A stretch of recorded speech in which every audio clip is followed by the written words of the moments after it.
There we go. So, welcome to the first actual game session of this. We've already been working on building characters, but I'm going to start posting the parts where we actually do the role play. I'm Cameron. I'm GMing this game.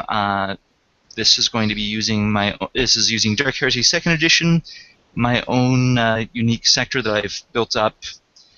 And right now we're going to start going through Preludes. First off, Kevin's character, Knight Captain Gaius Marcellus, who is currently involved in trench warfare against orcs. Well, at least in theory it's trench warfare. At the moment his regiment has been cycled back from the front towards the planetary headquarters. So, they are in the Rossic Wastes, which is largely overrun by orcs and various Eldar raiders. And at this moment, his regiment's colonel has called him in. Apparently there is something important that he needs to be called in for. I'll report to him. I'm sure he's got some kind of field aide or Batman or somebody who's effectively works as a receptionist. I will inform them down here because I can't just barge into a colonel's office. Now, and field agent Tertius says, Captain Marcellus, I will inform the colonel that you're here. Pretty good. And taps just a quick code on a comm bead, and then after a few moments, he says, "You may go on in." Yeah. He'll come in. Close the door. And Colonel is there along with what looks to be, at least from the looks of it, one of the generals that you have met briefly, both in the occasional officer's social thing, as well as seen him about the battlefield. Someone else who looks to be from the Adeptus Administratum, and a third person that you don't recognize. And your colonel, who I need to come up with an appropriate name for him, unless you've got one. No. Let's see here. Of course, it'll be Knight Colonel Barbosa. Let's say Barbosa. Knight Colonel Frederick Barbosa, just for extra fun. Says, Gaius, good of you to make it on time. These are, I believe, you've already met the General Pashtu, who is overseeing much of our work in this sector of the planet. The man from the Adeptus Ministratum is, I believe his name is Farn, and this gentleman is, well, I'll let him introduce himself. Would you like a drink? You asking me or the gentleman? He's asking you. So, no, thank you, sir. And, he says, well, then he just sort of looks at the other person, says, I hope that you're not just here to throw your weight around. The other person says, not in this instance. Turns to look at you, says, hello, my name is, well, for now you can call me Bran. I'm a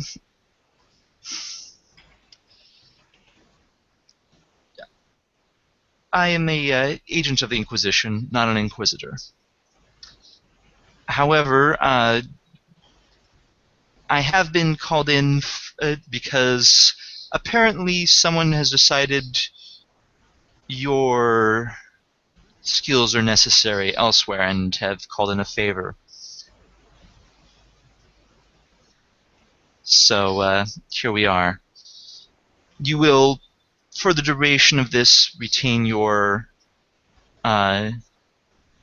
commission, of course, but you may end up being seconded to some other branch of the Imperium. Sir, understood, sir. Permission to make an inquiry? Certainly. Sir, I assume this will be just for myself, or does this include my men, sir? Just yourself at this time. Uh, you have certain traits that, honestly, are not completely out of character for someone in your regiment, but are unusual for most people in your position, and you have those traits to a far higher degree than most others. You are actually fairly well learned, and you have some experience in leadership. How much do you know of the planet Agnea? I've got infused knowledge, so do you want me to roll, or do I just... This would be a plus 10, common lore sector check. Okay, 1 second to check the package.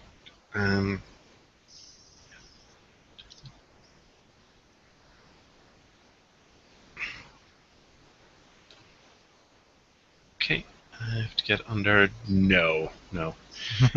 Sir, I have not been briefed on this particular planet, sir. Its official classification is an agri-world. However, its most useful output is actually are some very rare ores, that some of which are very highly required by the Forge worlds for the production of Geller fields, warp engines, and other similar devices. Unfortunately, production has recently dropped, and certain individuals are looking for insight as to why, and your name somehow came across their desks.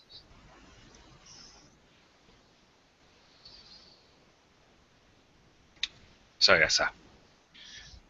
Do you have any questions? You can speak freely with me. So may I have additional materials and information on this world made access to me so I may better execute my duties? Oh, yes. We'll definitely give you a data slate with a briefing on the world and such parts of it as you are currently cleared for. Have any further details been given regarding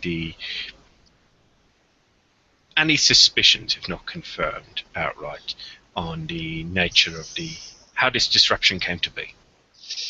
It's the main output, known as Devastone, is in addition to its other capabilities, is also occasionally poached for use in illicit drugs. Illicit drugs that, because of their effects, often come under the authority of the Arbites or the Ordos. Let's just say, if a bunch of this is suddenly being produced, we don't want it to get off-world.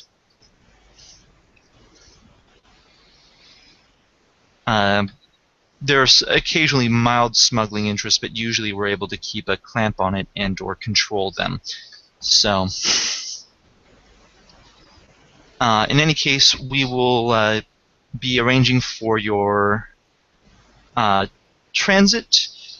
I believe your personal gear will be, of course, you may of course bring with you.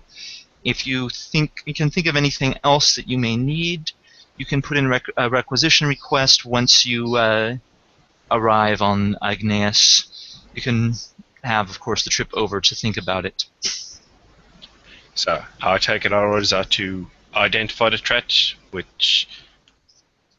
Are we to deal with the threat if we have the resources at hand, or should we merely monitor and observe? My advice would be find out what you can, alert the authorities, specifically the offices of the Inquisition and the Arbites upon the planet, and if they ask for your assistance, that will definitely be appreciated. So yes, sir. Permission for you to speak. You have no further need of me. He turns to the others and is like, the general just turns and says, "You'll get your specifics as to the ship you're leaving on later today. But yes, you are dismissed." Thank you, sir. And with that, he will exit the room. And anything that you do until you get the specific orders? No, because the only place really you could get stuff here is the this close to the front. I imagine is the quartermaster, and I'd have to give that stuff back. So there's no point really there.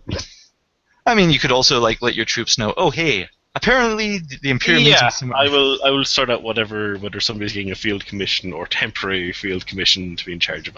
I'll sort all that stuff out. But I doubt that's going to affect the wider campaign. Yep. And, at this point, at the very least, it seems mostly what happens is the orcs keep running in droves, and then you shoot them, and they mostly die after enough shots. Every so often, they manage to get a stick bomb or some storm boys get in, and then, well, it gets hairy.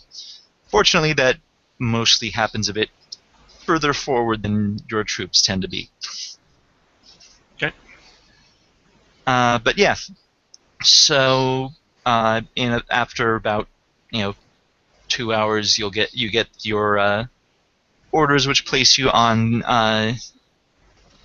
You're actually traveling on what looks to be a. It's based on the name, you don't think it's part of the Imperial Navy.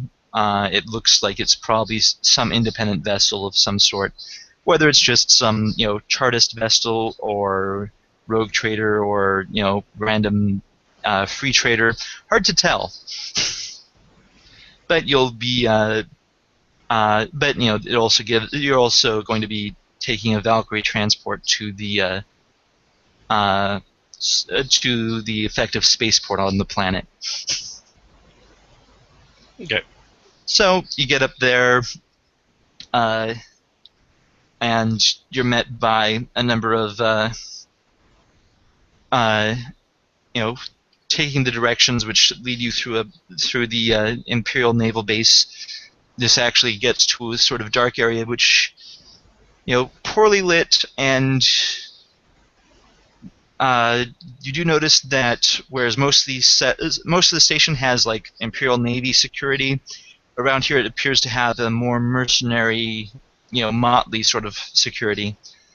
One of them comes over and says, "So, you the captain that we're transporting?" Yeah, I'm thinking at this stage he's not wearing his uniform. If this is where he's going, he's like, I've been told to come here. Indeed. You are Gaius Marcellus? That I am. All right, cool. My name is Hymir, and if you need anything on the trip, let me know. Meanwhile, we're heading back towards Agneus, and now the captain figures he can also probably pick up some extra stuff on the side that'll make this more than just a favor we're doing. So he as he leads you in, so it's like, so if you don't mind my asking, like, how high up are you? I mean, I figure you for a noble, but to get the kind of clout we got to bring you in, I mean, what are you? Somebody asked a favor, and they sent me. Okay, well, that's fair enough. He leads you aboard the ship, and this ship is actually looks, you can actually see through a viewport as you're getting towards it. Looks to be a standard trading vessel. Not one of the big bulk transports, but one of the small independent trading vessels. Okay. And he says, so, brings you to your quarters. Quarters are here. You need anything, you can press that button there. We got a servitor that can bring you food or anything. If you want to go, we've got a chapel towards the front of the ship. If you more go towards Omna's side, that's more towards the engineering, but just don't step on any of the Red Boys' cloaks. And yeah, any questions? Oh, that's quite kind of you. Not too many at this point. You're a merchant vessel, yes? We're actually part of a rogue trader dynasty. Oh, very good. Well, there is a list of discrete items. I have some of my own funding, of course. But you might have some things floating around. I don't know. Well, if you can give me the list, I'll take a look, see what I can get you. He'll have the list made up. And he'll write up the list and hand it over. And he looks at it and is like, huh. Didn't realize there was okay, some of this makes a lot of sense. Some of this I'm sitting here going, what the hell are you expecting to find down there? But yeah, I think we can get most of this. He probably doesn't have the grenade launcher on that list. That's something for yeah, later. it's like I think we can get most of this. I'll let you know. Unfortunately, I no longer have access to the quartermaster, so I'll have to acquire such things. I'm sure there'll be other arrangements made. Well, I'll poke.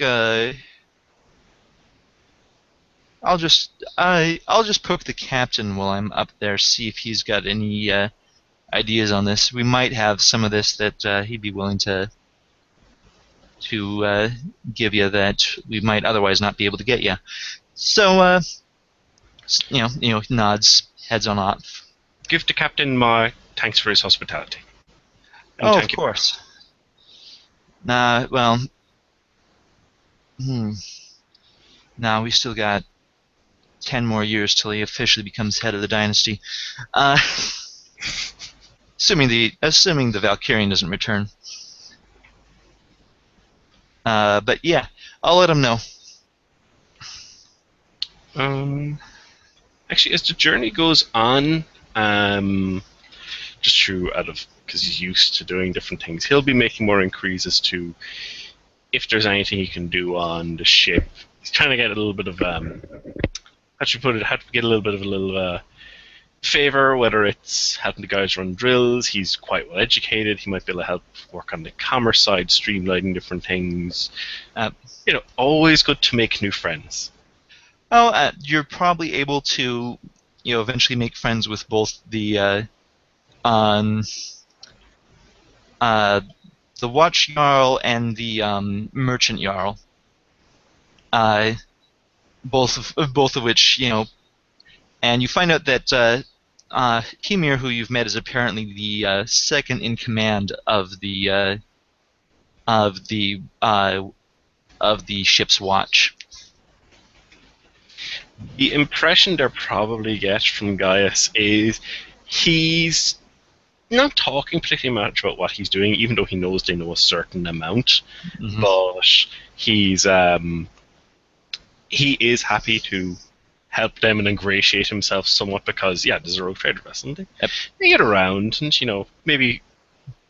maybe get some details from them. Like, I'm sure there's effectively astropathic frequencies, or however you run your game together, in case, in case opportunities come up that they might want to avail of, that kind of thing in future. Yeah, no, they'll definitely, they'll happily give you their astropathic signature, we'll call it. Yeah. What is the name of their dynasty? The dynasty is at this point. It's actually at this point the dynasty. It's gone under different names. It just has at this point just become known as the Valkyrian dynasty. And actually, if you want, you can make a -10 lore check to see if you recognize anything about that.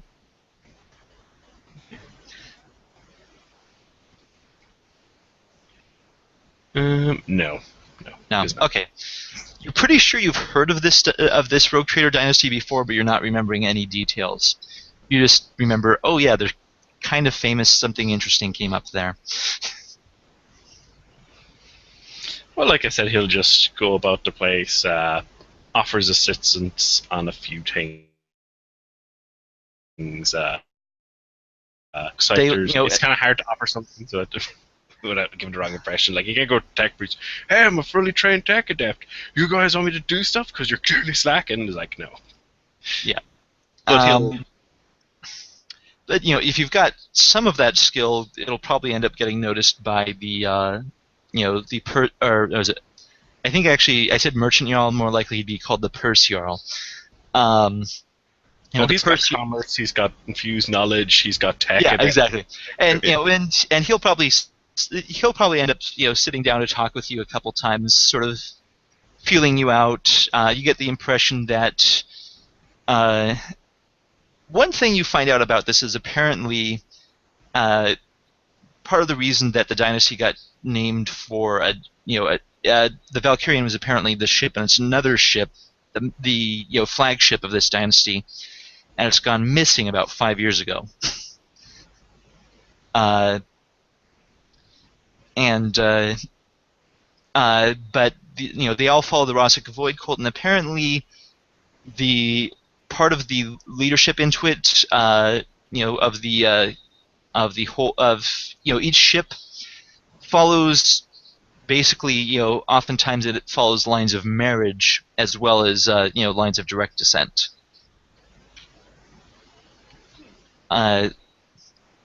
So this is apparently the second oldest ship in the dynasty, and that's why if the Valkyrian doesn't come back in 10 years, the captain will become the head of the dynasty. Can I roll? Because I know this is a class where they have in Rogue Trader. Can I roll Scholastic Lore Warrants of Trade to see if, just on the off chance, because I might get a really lucky roll and go, hey, you could cut that time down by doing this, and this, and I'm sure that would definitely. Sure. It's just a long. Sure. Go ahead, just make a general roll, and degrees of success or failure will basically say how well you. If he knows he can't get, like, forget a load, he's not gonna. Yeah, give him a roll. That's 3 degrees of success. So he's actually somewhat impressed at your understanding of Rogue Trader things, like you're sure you're not part of a dynasty? Oh, there are some distant relations. I do believe. Well, one of my ancestors is working on a vessel far out. He was a very distant cousin through marriage to the actual Right Trader themselves, but I'm afraid not. Huh. Well, if you ever want to, once you finish up your stuff in the Imperial Guard, if you ever want to travel the stars, let me know. Oh, of course. And if you ever want to join the Imperial Guard, let me know. I've been born to this life, and I think I'm likely to stay in it. Gaius will probably be also kind of lesser known, just kind of, if you contact my family, we make Lasgon. We've got too many effect forums we own, so if you, I might send a message if you guys are ever in the area, just, maybe they can give you a discount or something if you're outfitting troops or just want to trade. He'll be willing indeed. He's a noble. Exactly, yeah, exactly, and he gets that. It's like, okay, yeah, you've got Manafort Torms. Like, he'll actually probably pull up some stuff. It's like, oh, Higane, right? We might have done. We've done some there. Having an actual inn with your family would be nice. You're the Marcellus family. We've actually been wanting to get an inn, so having you as a contact makes it even better. Excellent. I will, if you would permit me to make use of your astropad, I will send them a letter. No, I've had a wonderful conversation with you, and perhaps some business opportunities next time you swing round. Certainly, we can definitely allow you access to our choir for that. Most generous, thank you. Incidentally, you can also now add 1 to your influence.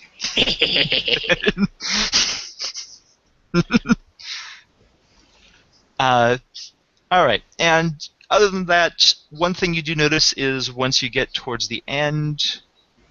1 second here, I'm going to make a whole bunch of rules here on my end.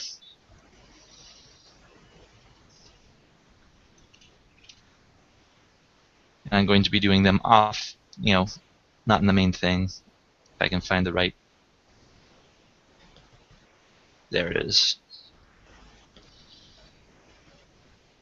So, how many of those were there? Let's see. And what's your influence score? It's 43 now. 43 now. You, All right. you can do commerce rolls beforehand, but we can handle that off screen. We don't do that right now. No, I'm basically giving you a bonus for roleplay at this point. Oh, nice. Thank you. So, let's see here. There's 1, 2, 3, 4, 5, 6, 7, 8, 9, 10, 11, 12, 13, 14. You'll notice all the gear I went for 15. is common or more available because, if you go for scarce or higher, you start taking hits to the subtlety of the group. You don't need a bolt gun to kill things. And it doesn't help that much investigation until you get to the killing things part. Okay, so you actually end up, towards the end, you actually, at one point, you're just, from what you've heard, you're only a couple days out from the planet, and at one point you get the little a door chime, which you've had a couple times when people have come by, but this door chime ends in a very minor fanfare. Oh, well, at that stage I will brush off my coating and answer the door. And you actually see, a large man with a large amount of cybernetics covering like the right hand side of his face and his shoulder.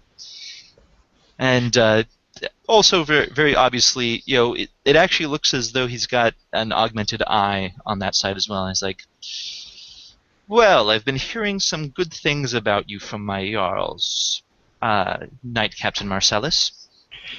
I'm pretty sure this guy is the rogue trader. I'm sure it's a giant murals of him.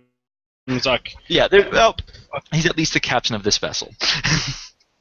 But he's also the head of the dynasty, so I'm going to go and be like, well, thank you, Lord Captain, as rogue traders like to be called. Yes, like your crew have been most hospitable. Thank you once more for helping me in this transport. Well, to be perfectly honest, there's a few people that have some very big markers with our dynasty, and we're able to call them in.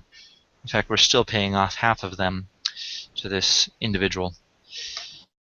But, fortunately for you, we were actually able to gain most, not all, of the items you requested, and given how well you've acted with my Jarls, well, let's just say things overall are looking very good for you. It's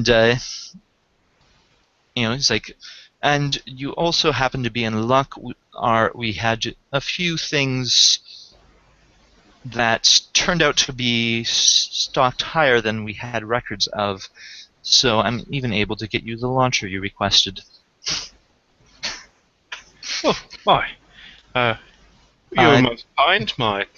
You have my gratitude, Lord Captain. Unfortunately, we didn't have the appropriate sorts of field sutures you'd be used to.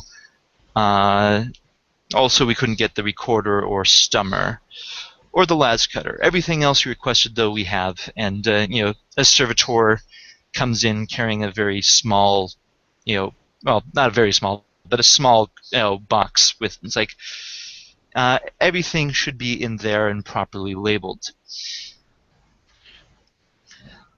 Once more, you have my thanks, sir. Yes. Hopefully it's not the, given that at least one individual, given what I know about the planet you're leaving on, I just hope that no one's creating more quantities of the drug I once had an issue with. Well, Lord Captain, I'm hoping to have a nice, peaceful, discreet sojourn on board the planet. Maybe if all goes well, once things are settled, read a nice book, and, not make any kind of a fuss.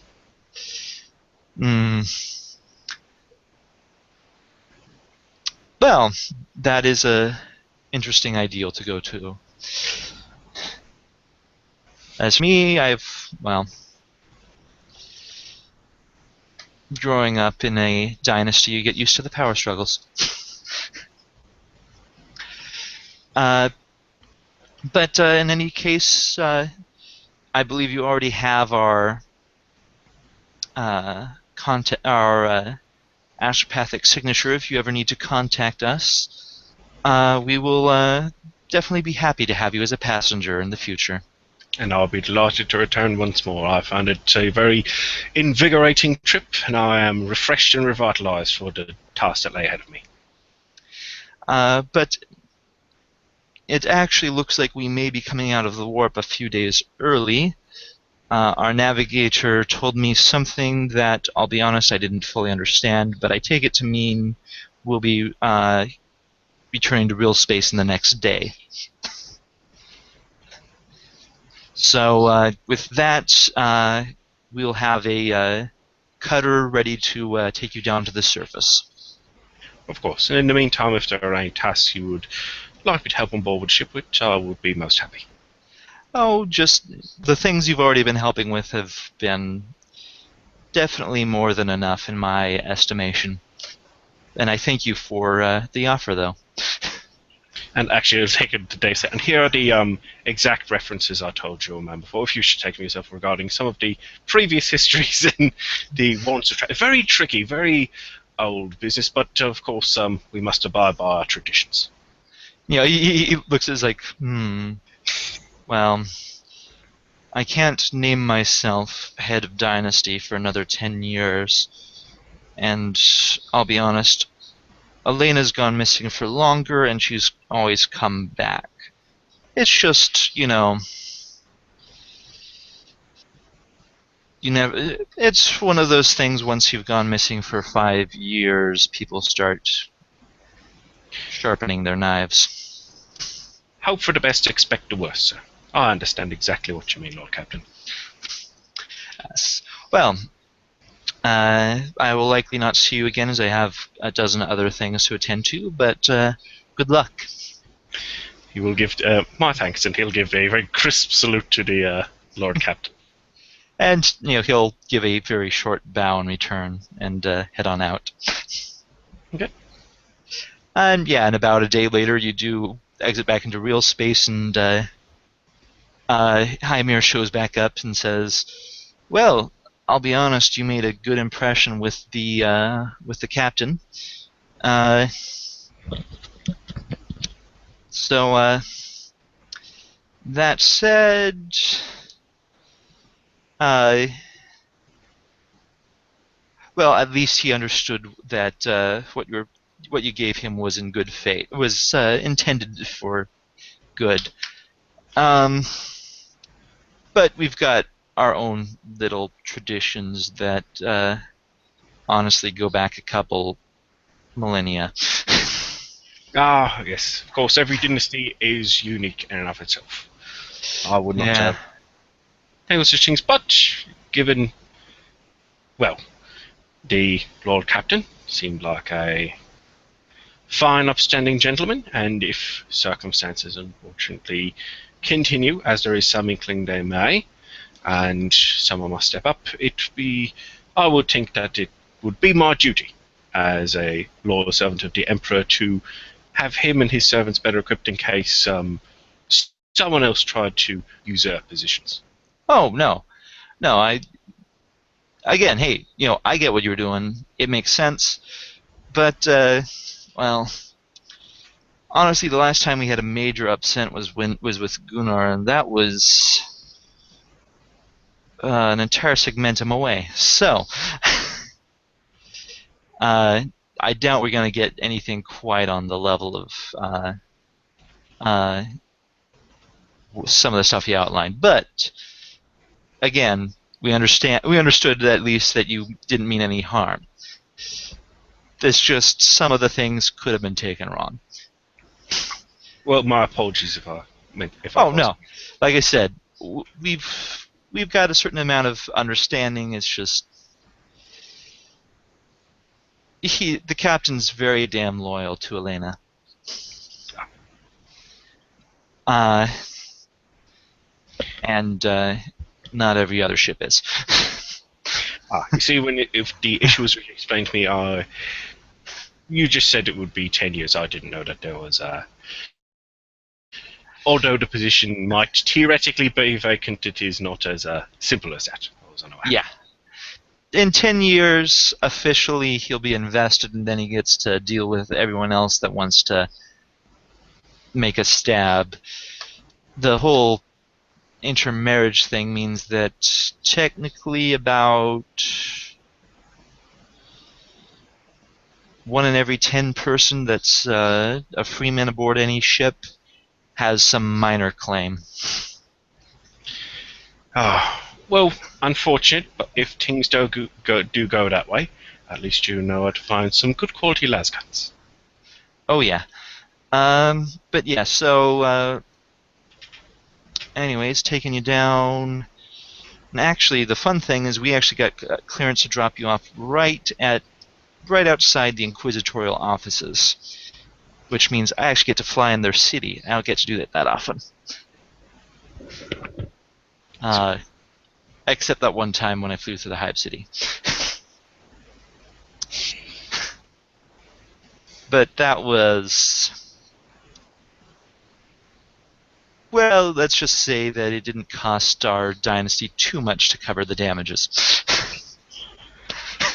Unfortunate, but these things happen. Yeah, well, and from what you can tell, like, he's actually a fairly skilled pilot, and he takes you down. And when he says city, it's apparently it's not a hive city. It's actually more of a spread out thing, like you might see on an Anchor World. But it's got a couple not quite spires, and as you're going down, you actually see one spot that you can actually see a rosette from up above. Like, the entire building is actually shaped like a rosette. Dear God. Their subtlety points are terrible. No!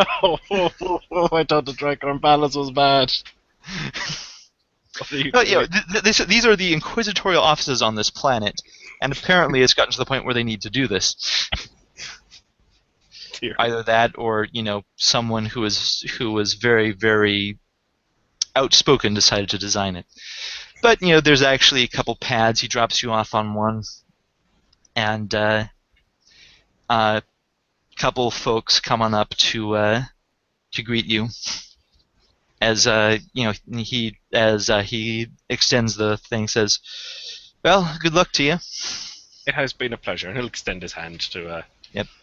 Shake. And Heimer, what he actually ends up doing is, instead of shaking the hand, he sort of grips your forearm. Yep, he'll grip it back. Yep, it's like, gives one shake, says, "Well, good luck and good hunting." Perhaps next time we'll get to fight side by side. Oh, over to that then. And that would be good.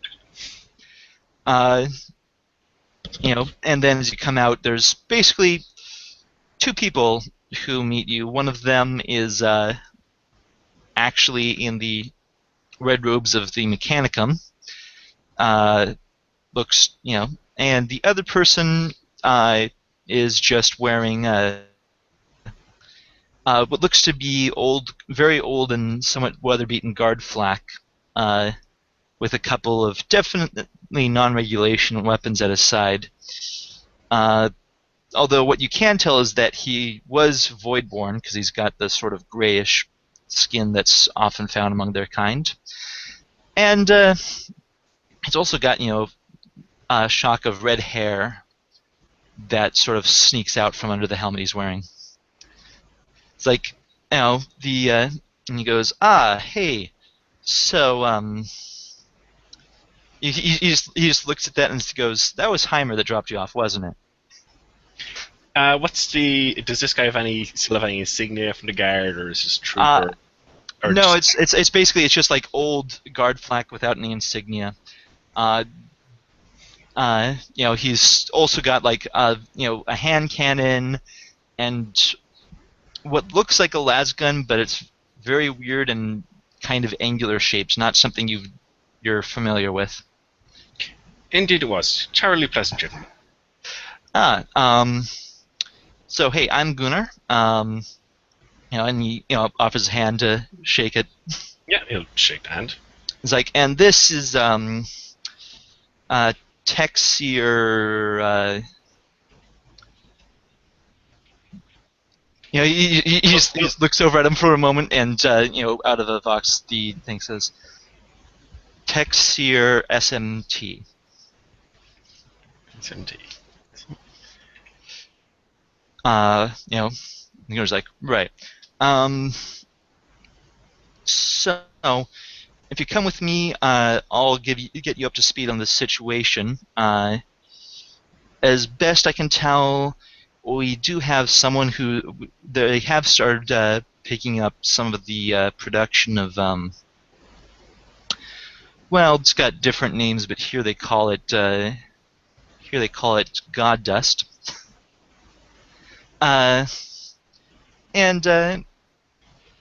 Yeah, we got. Any case, it's basically a psychoactive drug, or specifically psychically active. Yeah. You can understand why the Inquisition's involved. Well, it certainly will be a different experience than fighting against orcs. Yeah. Well.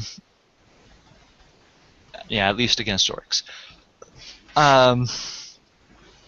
But in any case, we understand you actually got a good hand on logistics, so we think you might be able to help us as far as places they're likely to put the manufacturing. So I can get my hands on some maps, so I assume they will be provided, and look over a few things. I'm sure we can start narrowing down our field of investigation. Alrighty. Comes on over. It's like, he leads you into the room, and I think we will end your prelude right here. One thing I'd specify is he would be asking SMT if he knows what kind of the size of production machinery and stuff they'd be using for these, which would limit down and help them figure out what kind of areas. Yeah, he'll definitely be able to give you some technical specifications. Okay, thank you. All right, so looks like we've got All right, so who's ready to go next? So Alexander then. And Hello. finally, all the character sheets showed up. Yeah. One second while I download and save them.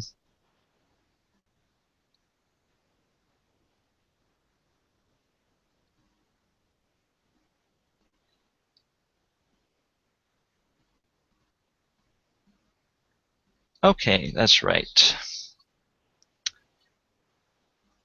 So, background add Mac roll Sage. Excellent.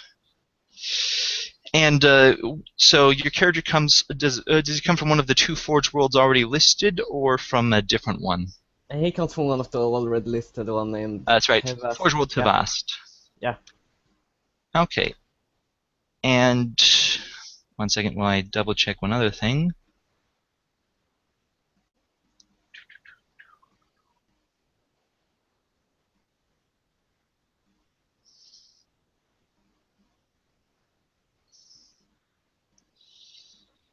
What would you say your character's specialization is among the Adeptus Mechanicus?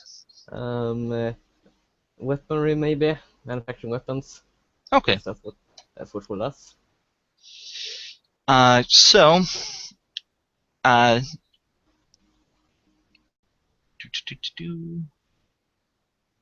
I can. Fortunately. That's right, that's mainly the weaponry one, anyways. So, as you are. As your character is working on, you're not quite a Magos yet. You're, working your way up the hierarchy. Yeah. But one day during standard overseeing of servitor production, weapon servitor production, the Magos actually comes over to you and says, Texier Harlan, Yes. you have been doing a most efficient job. However, unfortunately, inefficiency has crept into our supply line, and I wish you to look through it. If this is allowed to continue, we will not be able to produce as many of the force weaponry as we currently are required to give to the Adaptus Astra Telepathica.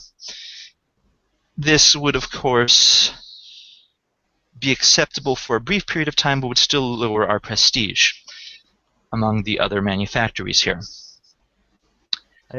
I will see to it at once. Yes. Do not worry. You will be sent out on transport XT-23 to the planet of Agneus, which is our primary source of psychically active minerals for this production. Obviously, this is usually put together with hexagrammatic and pentagrammatic warding, just to be on the safe side. I do not believe you have that training, so I will send along a tech adept who is at least specialized in placing that where needed. I understand.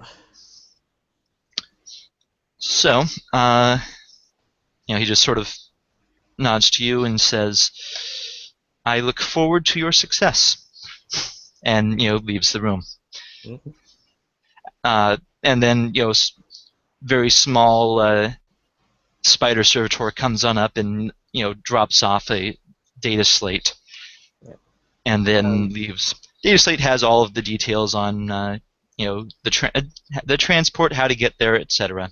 Yeah, and I read it just to make sure I have everything under control. It gives a very dry discussion about the planet, just what it provides to Imperial Tide, which is primarily a number of rare ores and some small amounts of foodstuffs. All right. And yeah, you're able to take off mostly servitors until you actually get to the transport ship, which unfortunately has to have a bit more active personnel. All right. The captain of the ship meets you as you come on board and says, I understand we are working under I understand we are taking you to the planet Agneus. That is correct. I am on a mission to ensure the full efficiency of our forge world. Yes. No, well, of your manufactorum at the very least, which of course contributes to the overall efficiency. Yes, no, the Magos has already sent me the relevant information, and we're simply awaiting your attaché. And at that moment, a sort of, very short-looking man comes aboard. He's like, this is... Yes, okay. I'm on the right ship. You need me in case... Wait a second. Why do we need that? Oh, right, for the stone. Okay. I'll just be in my quarters and I'll get ready to get all the materials ready for the warding if you're going to be personally transporting it back, or if you, or if other things happen. I understand. Your assistance is most welcome. Yeah. So he's just sort of nods and heads off to his quarters. And your travel is probably fairly uneventful. I mean, obviously, there's, most of the people aboard the ship follow the cult of the Omnissiah.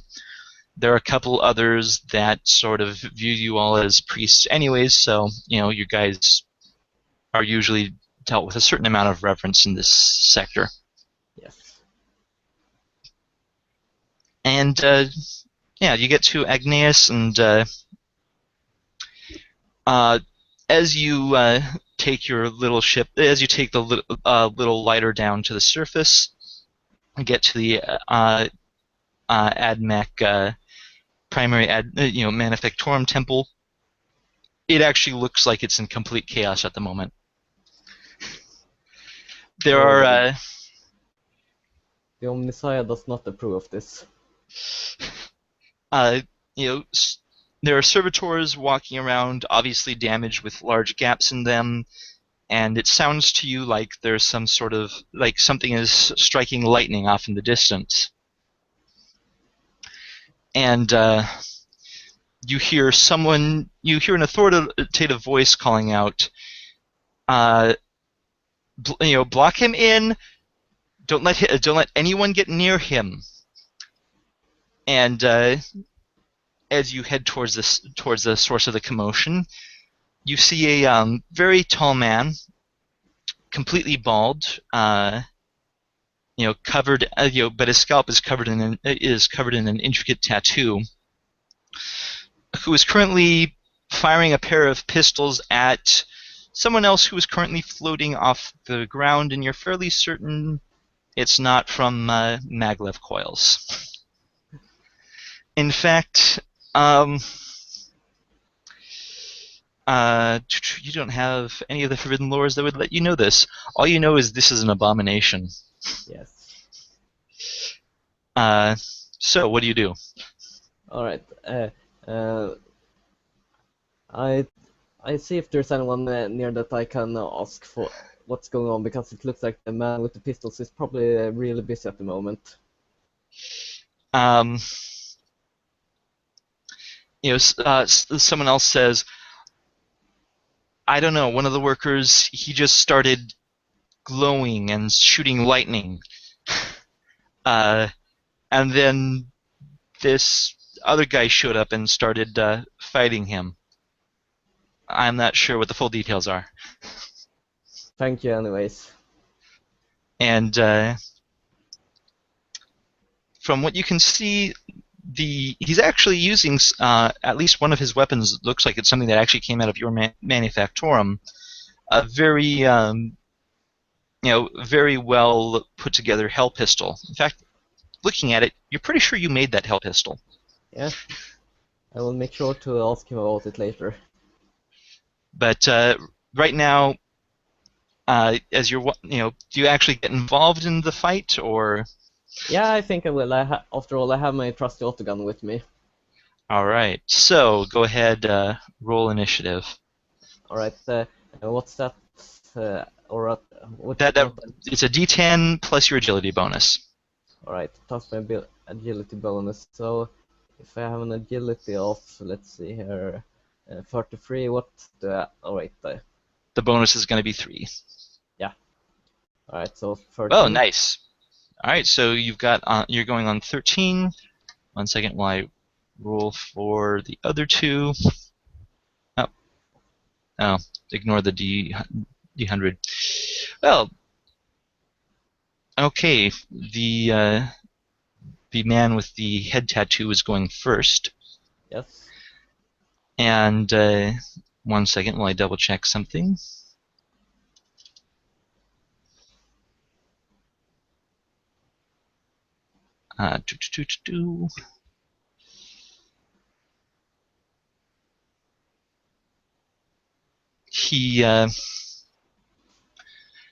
So he ends up he ends up running forwards towards the guy from and firing with both pistols at what pretty much becomes point blank.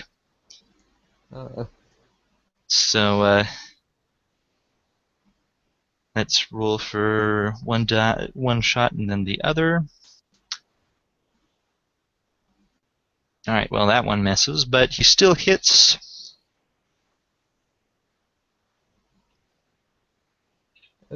For a decent amount with a hell pistol. or as they put them, hot shot las pistol. It's the same thing.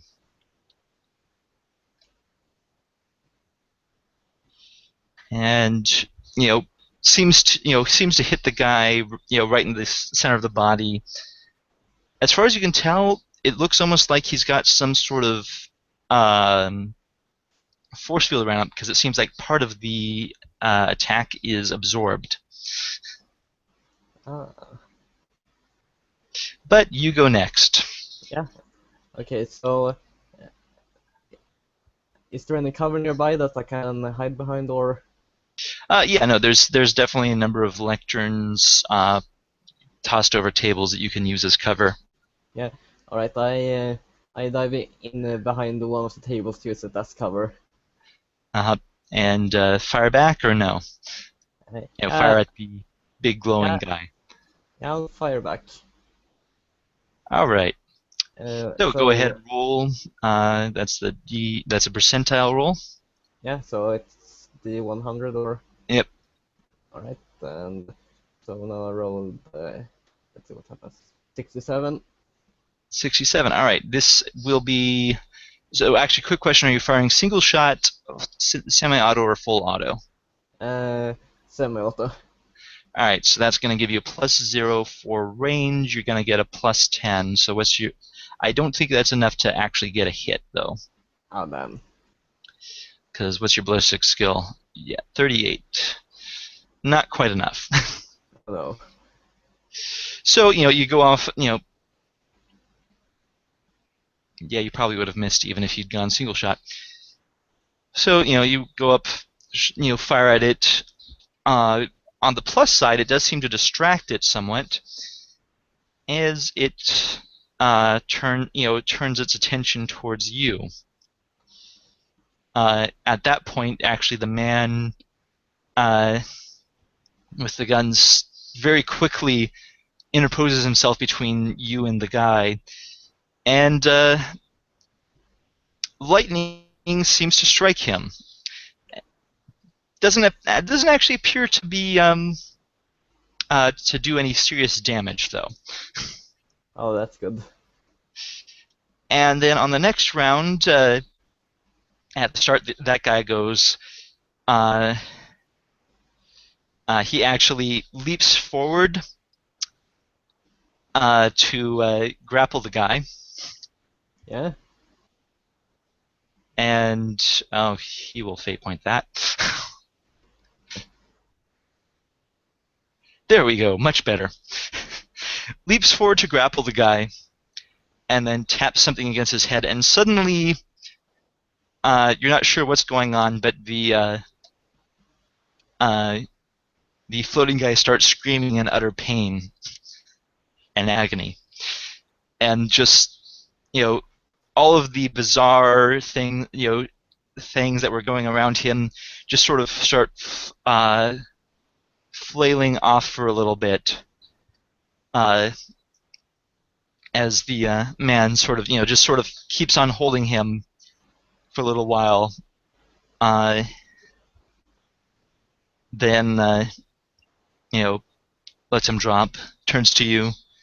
Thanks, that actually was a good distraction there. Oh, you're very welcome, though my intent was to kill him. Well, that was... Honestly, I would have been very impressed if a autogun was able to kill a demon host. Suddenly, I realized that I probably was overestimating myself a little. No, you had good instincts. I'll give you that, and you definitely you remind me of a priest I used to work alongside. And I'm sorry. He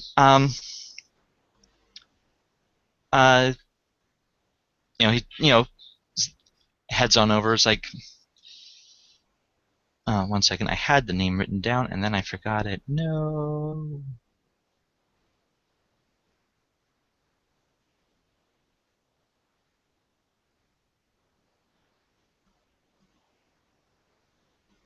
And is it there?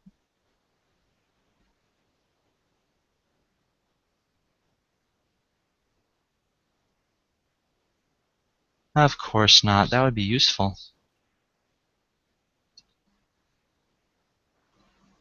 It's probably on my other computer. Oh well. Alright. So he says, "All right. Well, my name's Valerian. Nice to meet you. If you don't mind my asking, what brought you here at this time?" My name is Mordecai. I was sent here by the Magos to ensure the full efficiency of our supply line. There has to be any interruptions. Supply line. Oh, this wouldn't be that simple. Is this a supply line for the Devastone? Yes, exactly. Do you know anything about it? Yes, I know a number of details. You might actually want to come along with me.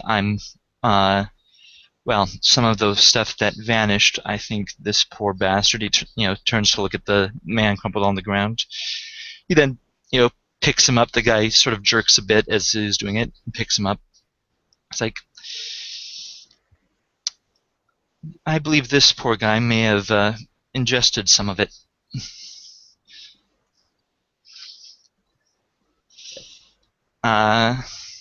And he starts. He's like, if you want, you can come with me and join us as we investigate this. Yes, I will. Especially All after right. this. And he starts heading off, and we'll cut off this prelude here because I know that you and Steve Steverson both want to get your preludes done quickly. Yeah. Alright, is that it, or? So, yeah. Basically, this is your prelude over. Yeah, alright. It was nice getting started. I'm afraid I had to run because it's almost midnight, but yeah, it was Alright. fun playing. Awesome. I'll see you next week. Yeah, see you next week. Hopefully we'll get it started quicker. Alrighty.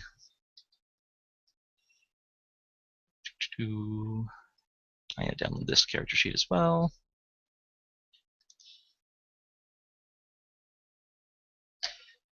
So,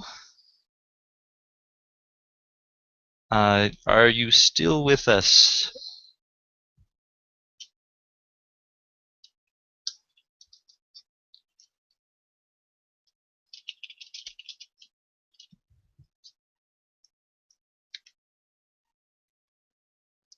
Do you have to go, or can you?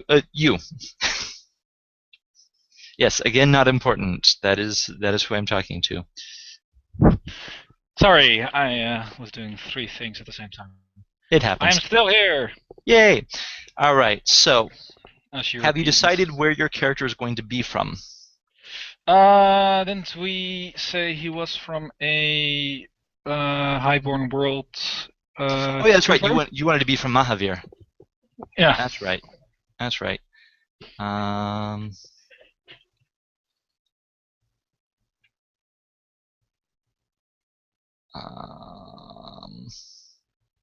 There we go. Okay, so we'll bring. Oh, that's right. You were from Kuvar. That's right. Not Mahavir. So. I just thought you said it with an accent. Yeah. Well, no, these are different planets. All right. We will. So you are currently working as a member of the Arbites on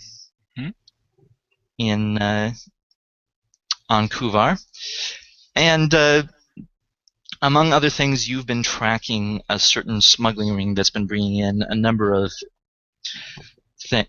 illicit drugs. Among them, something that's had a number of different names, but unfortunately, because of certain superstitions that some of the lowborn have, they believe they can, by ingesting this, permanently become a psyker. which some of them view as something to try and become, largely because of their belief in some of the local cults. So most people, of course, know better than to try this, but there's always going to be some idiot somewhere. And almost every time when either nothing happens other than they go mildly insane, or you get something that ends up destroying an entire hab block. The latter is rare, but it has happened in the past. Have I seen this happen in the past? You have not, but there are records of it. And yeah, you're going. Currently it's being sold. You've been able to track its sale off planet. Its source is coming off planet, and so you're currently bringing this to your superiors within the Adeptus Arbites.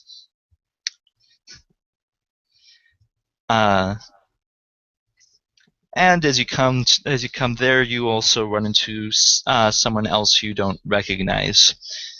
Very weird question. I don't know this for certain. Do Arbites salute each other? That's a good question. I don't know. We'll say they do. Okay. So so yeah, your superiors, of course, will salute. Will return your salute once you enter. Mm-hmm. And they'll say, yes, Arbites Mahesha, I believe you've been tracking this sale of, what is it they're calling it this time? Davidust off-world. Davidust? Yes. Okay. I just give a slight nod. Like, your investigations have apparently run parallel to those of this individual, and he, points to the person you don't know, who I'm told is actually an agent of the Inquisition. I just keep eye contact with my superior. And I believe your investigations may bear fruit if you join forces. I say, do I have any choice in the matter? Well, of course you do, but since this has been something you've been investigating and you have most of the knowledge, if we were to send someone else, we might not be able to work it out quite as well. I just keep looking at him. I'm not doing anything special. Yep, and man sort of smiles and says, yes, my name is Miles. If you well, I've been tracking this down in the midst of certain other investigations. Does he have some kind of rank on him?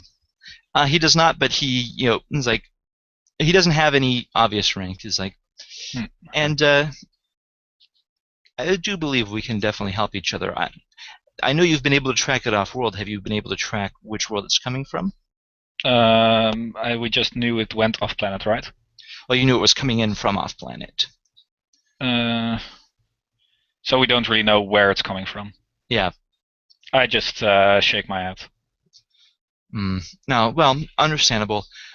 I was able to check with certain other contacts. It's being smuggled here from the planet Agneus, where it's apparently being manufactured in great quantities. If you want, with your personal knowledge of this, we can see about putting a stop to it. Well, not quite permanently, because there will always be some idiot trying to do this, but at least stop the major flow. What do I need to do? I've already talked with your superiors, and if you wish to, you can come with me to the planet Agneus, and you'll join a small task force there that's working on tracking this down. Okay, when do we leave? As soon as you're ready. Do I have all my gear on me? Probably you've got most of it. Some of it's likely in lockers you can easily get to. In that case, I'd just say then we go as soon as possible, and I start collecting my gear after I salute my superiors one more time. Yep, it's like, all right, I'll be waiting for you at dock 14 on the at the spaceport. Okay. And as you get there, he is indeed there at dock 14, talking with someone else. From what you can see, it looks like he's most likely talking with his direct subordinate. And he says, "All right, just keep an eye on the on that one well, on that one Colt, and also check in every so often with the blue runners, just to make sure they're towing the line." The guy's talking goes, "Sure thing," and everything else we got handled. If you happen to see the boss, tell him I said hi. And he smiles and says, "Of course, Lug, of course." Little guy sort of runs by, sees you, sort of gives a almost mocking salute, and then runs past. I don't even salute back. Yeah, it's like I just walk past him like fuck it. It's like, okay, good. You're here. Let's head on out. I've got a. We'll be riding commercial transport. So apologies if the amenities are not quite as secure as you're used to, but this cutter will bring us on up. So he just heads on in. I'll follow him. Pilot servitors in the there's a servitor in the pilot seat that starts all of the ignition protocols once Miles mutters off a gibberish phrase. Do I get a room on the ship or a place to put my stuff? Yeah, small cutter, but there is a very small room. This is just basically ground to orbit. Okay, I'll put all my stuff there, and I'll keep my pistol with me at least. It's like, so as I understand it, your specialty is investigations? You could say that, yes.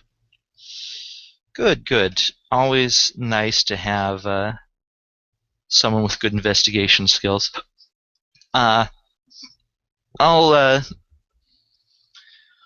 We're definitely gonna be and wait, Mahesha. Oh shit, you're with the Mahesha family. My face doesn't even change when he says it. Okay, cool. Well, then you might actually be a bit more used to dealing with the Inquisitors than most. Word of advice, you know how most Arbites citadels are kind of obvious, and usually the Inquisition kind of hides itself with their citadels? Mm-hmm. That ain't the case on Ignea. There have been enough problems in the past with shit like this that, well, they've decided to maintain a certain permanent presence there. Hell, I hear even... if you got a citadel there, why do you need my help? Honestly, you know some of the stuff that's being done. You may know some specifics about this variant that can help us track it down. And actually, one thing you do know is that for some reason, this has a high incidence of accidentally causing of temporary possession when someone attempts to use it.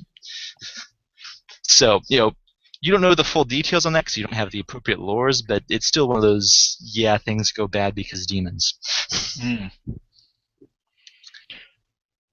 That still doesn't explain why you need me specifically if you have a citadel.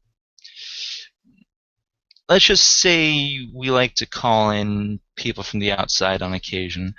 It gets us a perspective we don't always get from within the organization. I want to. Let's see. I don't know if it's keen intuition or scrutiny, one of the two. Scrutiny, I believe. Okay, can I roll for that? Yeah, sure. That's To just see. a skill that works off of perception. Keen intuition, I believe that's a talent. Yes. I don't know if Double there's. check what that one does. HIJK.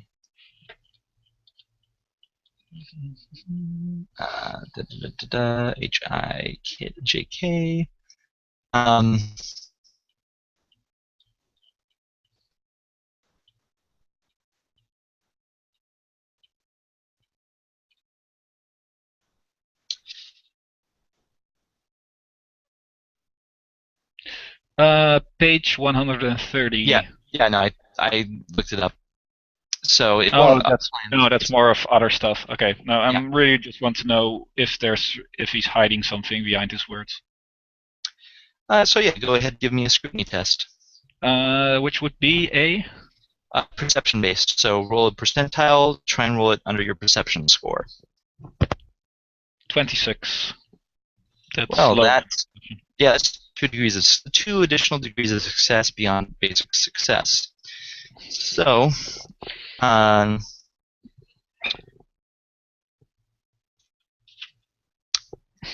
looking at the way he's talking, you're thinking that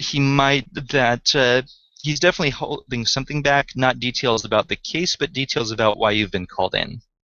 Okay, in that case, I look at him and I ask him, so will you be my superior during this mission?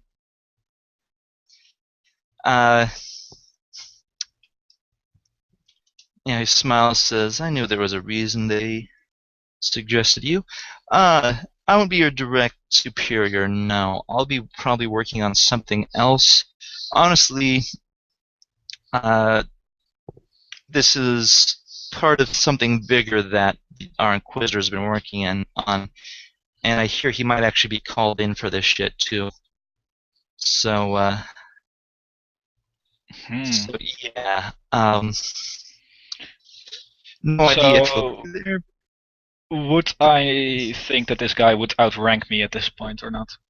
Or that he's just someone sent by the Inquisition just to do he's definitely a member. He's definitely a part of the Inquisition. He's not an Inquisitor, but he could probably call in an Inquisitor's help if he needed to. So that would kind of basically the Inquisition is sort of its own little special deal. Mm-hmm. Whether usually if someone identifies themselves as Inquisition and you don't have any reason to distrust that, you'll at least want to go along with them. Okay. In that case, I'm not going to make anything special out of it, and I just say to him, I just look at him and I say, so when do we leave? It's like, well, ship will be departing at I think about 2100 hours ship time, which if he pulls out what looks to be actually a very fine quality chrono and tinkers a few things which means about 30 minutes after we get there. I hope you don't get warp sick. Or space sick, for that matter. I just don't say anything to that. I'm walking around the ship. How big is it? If he's allowing me to walk around. The little cutter it's about about the size of like a semi truck. This is just again mainly a surface to orbit to surface sort of ship. Once you get on board the main ship, it's basically a commercial passenger liner, which most of the people there are going to be either rich or pilgrims, because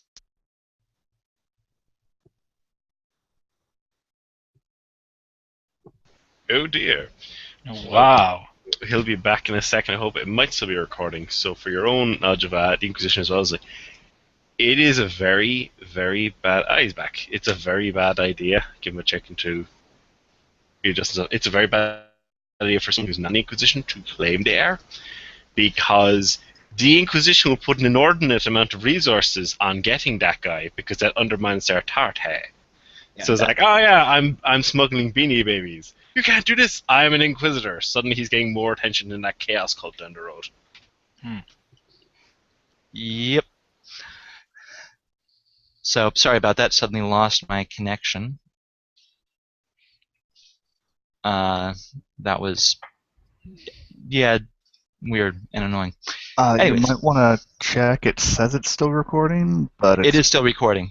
Okay. I've got the stop broadcast thing right underneath. So. Okay. All right. So.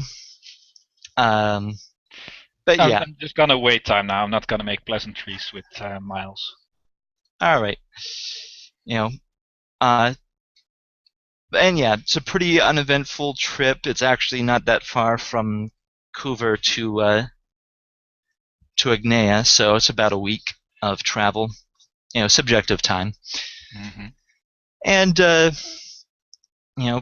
once you get there, you head back to the cutter, which and it's like, well, I'll be dropping you off down on the okay, won't Okay, exactly then dropping I off. take I'll be stopping right down there. I'll take you in to meet. He actually pulls out a few things that a few bits of paper. Like, oh hey, look like you'll actually be meeting Gunnar. Oh, congrats. Very few people get to meet him this quickly. When he's talking to me, when we're in the cutter there, I just ask him, this is the last chance you'll get to tell me why I was chosen specifically, Miles. You were chosen specifically because you have talents that the Inquisition can make use of. Think of this as a sort of dry run. If things go well, you may end up with a more long-lasting interaction with the Holy Ordos. Okay, I just wait till we land then. I kind of feel like he's still bullshitting me, but. Yep. And and you actually do notice, as you're coming into the city, which you're used to, Couver, you're like, this isn't a city, this is a town. But there is an inquisitorial fortress that's actually fairly obvious considering how small of a. Does it have like a giant eye in front of it and a skull? Oh no, the building is actually shaped like a rosette. You can see it as you're coming down. And yeah, you sort of come in for a landing on one of the landing pads. He says, "Well, come on in. I'll come and introduce you." And out there on the landing pad, you actually see, shorter guy, very obviously Voidborn, with a shock of red hair coming out from under, guard flak helmet, and he's like, so, hey there, I'm Gunnar. I'm guessing you are Rohan Mahesha. Mm-hmm. All right. Well, glad to make your acquaintance. If you could fill me in on any details you know about the effects of this version of the drug, that may help us be able to narrow it down a bit further, the specific process they're using to make it. I just look at him with the most dumbfounded look on my face and I ask, "Is this a joke? You want No. to know specifically? I've been dragged over The- worlds just to get here, just to tell you." Not just that. You're going to help shut down the factory making it. And possibly, but not certainly, destroy whatever cult is behind this, because this takes a bit more influence to put together. This is industrial scale production. This is not just a couple of idiots putting it together in a shack to, look at the pretty pictures and get randomly possessed. No, this is someone putting together a huge amount of this stuff and shipping it out to half the subsector. This is big. Is Miles still with us? Yeah, Miles is still there. I look at Miles and say, "Why is this guy not briefed about what we're doing? We're wasting time here."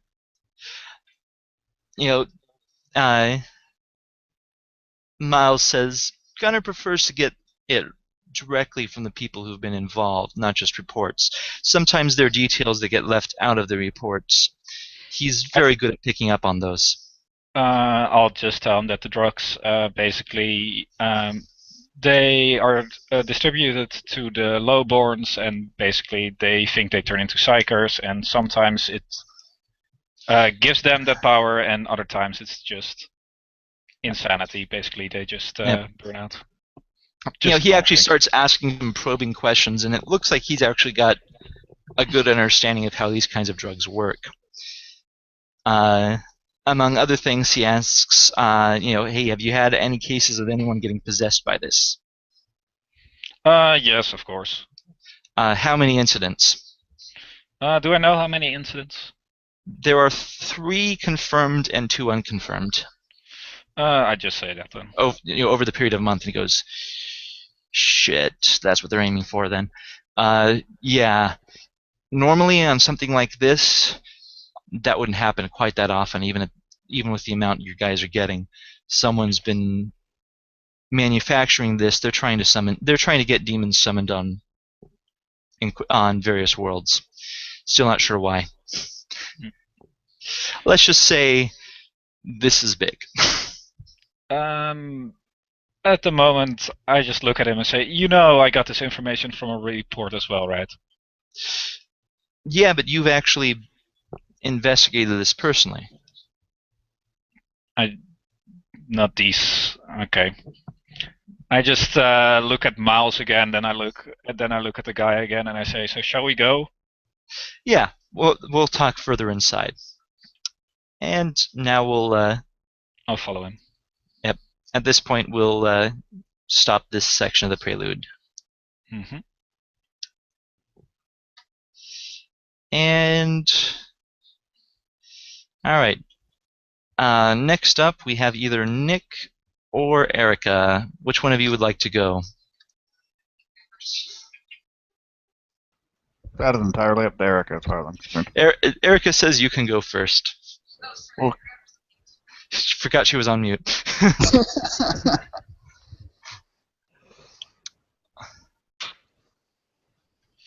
Okay, so let's see. I don't actually think. Do I have your character sheet yet, Nick? I emailed it. Would you like me to resend it over Skype? 1 sec. Let me check to see if it showed up. Let's see here. Nah. Let's see if it ended up in spam, although I don't think it would have. Half a second, I'll reload Skype. Yeah, that's annoying as hell. Yeah, my computer's been giving me trouble. Google doesn't like my computer at the moment, so. But, yeah, I got yours.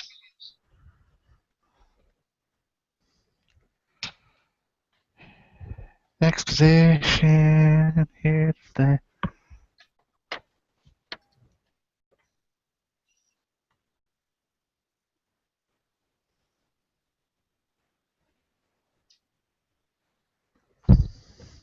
There we go.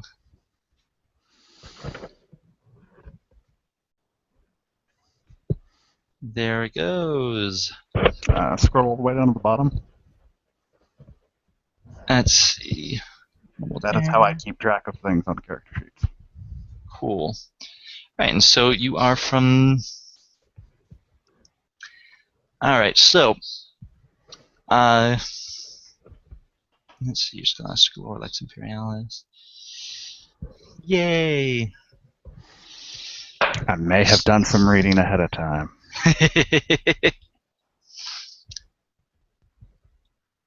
Alright, so... there's your... So, your character is, serving on air as one of the many arbiters assigned to that planet. And, your character is, I'm guessing from the archetype, a bit more of the combat front character. Yeah, Just a bit. a little bit. He's just responsible, so he knows the law. Yeah. And you'll actually find, and as you're but one thing you've been noticing, on a couple of reports is a lot of the gangers, because you're on the one hive city in the planet, that you occasionally run into have been they've been packing a bit more psyker power than they should. Because I mean, you get the occasional weird that shows up, but usually the Adeptus Astra Telepathica is pretty good about picking them up before that happens. But no, not even the Tuata. The Tuata mostly stay out of the gangs. No, this is like people you've even occasionally run into before that you knew had no psychic powers, suddenly zapping someone with lightning or shit like that. It's kind of a bit off. I believe that is what we would refer to in the business as a badness thing. Yes, indeed. No,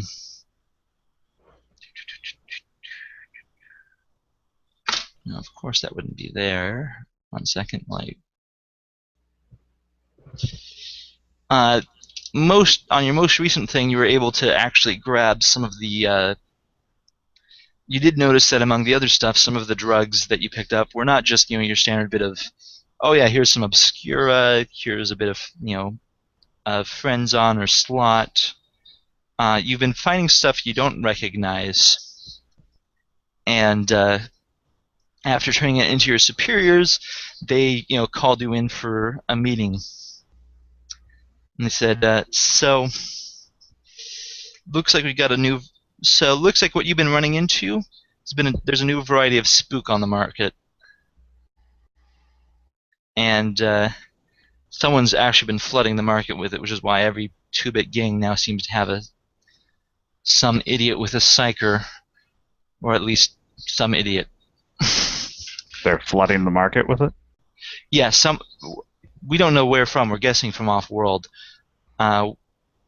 This is something that's big enough. We've started pulling in a few favors, and we were able to get one from. Turns out one of Inquisitor Sigurdsson's little teams is here on the planet, and they've been looking into this too. If you want to go after this, we can set you up. Because, oh hell, from the sounds of it, at least in one fight, you weren't there for that one, but someone else got killed by this. So as you can tell, we're kind of pissed. As we should be. Does it look like they're... I know it's a strange question, but if they're flooding the market, does it look like they're doing it at a loss?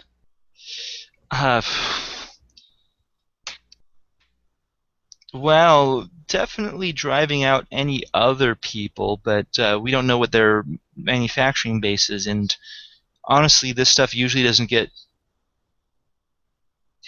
produced in huge industrial quantities because it's dangerous just to work with small amounts. But if someone figured out a way, then yeah, this could be really bad. Do we know if any of the local cults are involved? Because if it's someone trying to start mass panic and hysteria, that would be a good way to do it. We checked some of the usuals, but none of the major cults here have actually been doing that kind of shit. Not to say that they aren't trying to get their hands on it, but so far, whoever's selling it has actually kept it out of most of the cults we run into. Cameron, can I get a check real quick? Sure. The local syndicates, Forbidden Lore. Does this sound like anything they might be trying to pull as a power play or something? Go ahead and roll. That would be no success. Yeah, doesn't really seem like anything they'd pull. In fact, even how many degrees of failure did you get? I missed it by 1. Okay, yeah, then I'll give this to you because this is effectively, some of the details would be easier to get than others. Most of the smugglers groups you deal with, this is a bit beyond them, and doesn't seem since it's coming from off planet and it's coming in amounts to be noticeable. Not just and they're selling it to gangers that are effectively along the lines of half the time you just give it to the local enforcers, you don't even bother. So this is someone's definitely trying to destabilize, and you don't think it doesn't fit the MOs of any of the local groups. Yeah, Jonathan will look at his superiors and say, if the Marshal will permit it, I would like to pursue this. If that means working with the Inquisition, I'll work with the Inquisition. Now, glad to hear that. We got one of their guys one of their local group is coming over shortly. An alternative is definitely you can go meet them. They did offer if you want, there's a place where you can meet them sort of on the down low, and that way they'll have a better. They'll keep who they are better hidden from some of the other investigations they're involved in. Understood, sir. Is there anything you would like them to know, or anything in particular you would like to be vague about? On a local level. Well, they don't have to know the full extent of all our inquiries, obviously, but nothing comes to mind.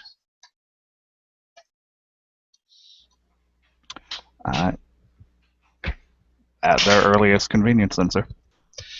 All right. They give you the address of a bar that you've heard of but haven't actually been to. So I had to kick the door in on that place. That's nice. Yep. Mostly it tends to service, people coming through from other worlds, and actually largely just the crew of those ships. That's a void bar. Yeah, pretty much. Okay. But yeah, it's it's definitely, you don't even know if anyone in the Arbitrates has ever had to kick that door down. I will not go in uniform. I will not go in combat gear. I will take my standard sidearm. Yep. And you come in, you see, it's a mixture of Voidborn and Offworlders, a few locals, but mostly Offworlders. And you were actually given a pict of the person you're there to meet, who himself somewhat dark-skinned with reddish hair. And you can actually see him sitting at a table joking with a couple other people. I'll go over to the bar, order whatever the local norm is. Actually, Like I'll with order. some- Yeah, I'll order 2 actually. All right. Probably some variety of whiskey. Yeah, I'll take the local swill.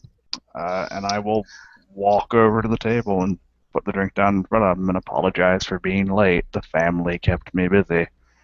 He's like, oh hey, oh no, come on in, come on in. He's he smiles, turns to the other guy, says, so finish details on this later, but just make sure that you can actually deliver when you say you can. The other, one of the other people, most of them at the table are Voidborn, says, please. I don't know which other groups you've dealt with, but we take a verbal contract every bit as importantly as a written one. And the guy smiles and says, all right, I'll buy you guys a drink once the stuff comes in. Then turns to you and is like, so, spook, huh? Are the other guys gone when he says Yeah. that? Yeah, I'll just sit down across from him, with the drink. I will lift the drink up to my lips. I'm not going to drink it. But anybody who's watching isn't going to fucking notice. And he actually, takes it, offers it, and offers, sort of as if there were a toast, and then drinks it. Says, well, apparently, from what I hear, Air isn't the only world dealing with it. They're dealing with it through half of the Indar sector, a couple worlds in the Vestin sector. Yeah, someone's spreading this shit everywhere. Yeah. Good news is we've been able to track it to one world. But right now we're putting together a team to help take it out. Would you like to be in on that? I wouldn't mind. They're flooding my planet with, well, chaos sooner or later. Yeah, sooner or later it comes down to that. Especially this. I mean, I can't think of any legitimate. I mean, even just trying to make a bigger profit doesn't make sense. I mean, there are other drugs that you can toss out huge amounts of, and you won't get the Arbides and Inquisition breathing down your neck. Well, whoever it is trying to push out the local cartels. Honestly, I don't think they even care about the local cartels. I do know that at least, one of the cartels has had a recent internal coup just in the last week over this shit. Apparently, they don't know who's bringing it in, and, things got heated at a meeting. It happens. Yeah. Normally, it just means new names to learn. Well, yeah. But in any case, it'll be, we've got, as best we can tell, they have to be putting together a factory to put out this much stuff. And who the hell puts together a factory for this? He's going to shake his head and continue to pantomime drinking it. Swill. It's like, well, he, rummaged around in the bag. He's like, here, I can get you passage over to the planet it's on. It's Agneus. It's a nice enough planet when, it's not being used by madmen. Hopefully by the time I get there, it will still be a nice enough planet. Hell, Yeah. take the stick and data and all that. Well, fortunately, one of the nice things about this is that usually warp travel from air is a lot faster than warp travel to air. Hopefully you won't be stuck off-world for too long, unless, of course, you get like a better offer. Let's just say I heard they're actually calling in Sigurdsson for this shit, and when you actually call in an Inquisitor for this, that's big. Yeah.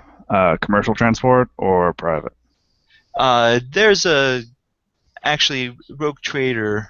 We got a couple deals going on with their dynasty. and they were about to head off towards the Indar subsector anyway, so they'll just drop you off on their way to Coover. Are they in the know, or? I wouldn't talk to like the rank and file, but any of the actual officers, yeah, go ahead, talk to them. They, well, they've dealt with stuff like this before. Okay, might be able to tap them as a resource then. Anyways, this will get you up there. Like one thing looks like a ticket for a commercial, thing to up to the orbital base, and pulls out something else. Actually just looks to be a piece of paper with lettering that you don't recognize on it. It's not in any alphabet, It's like this, you introduce this once you get to the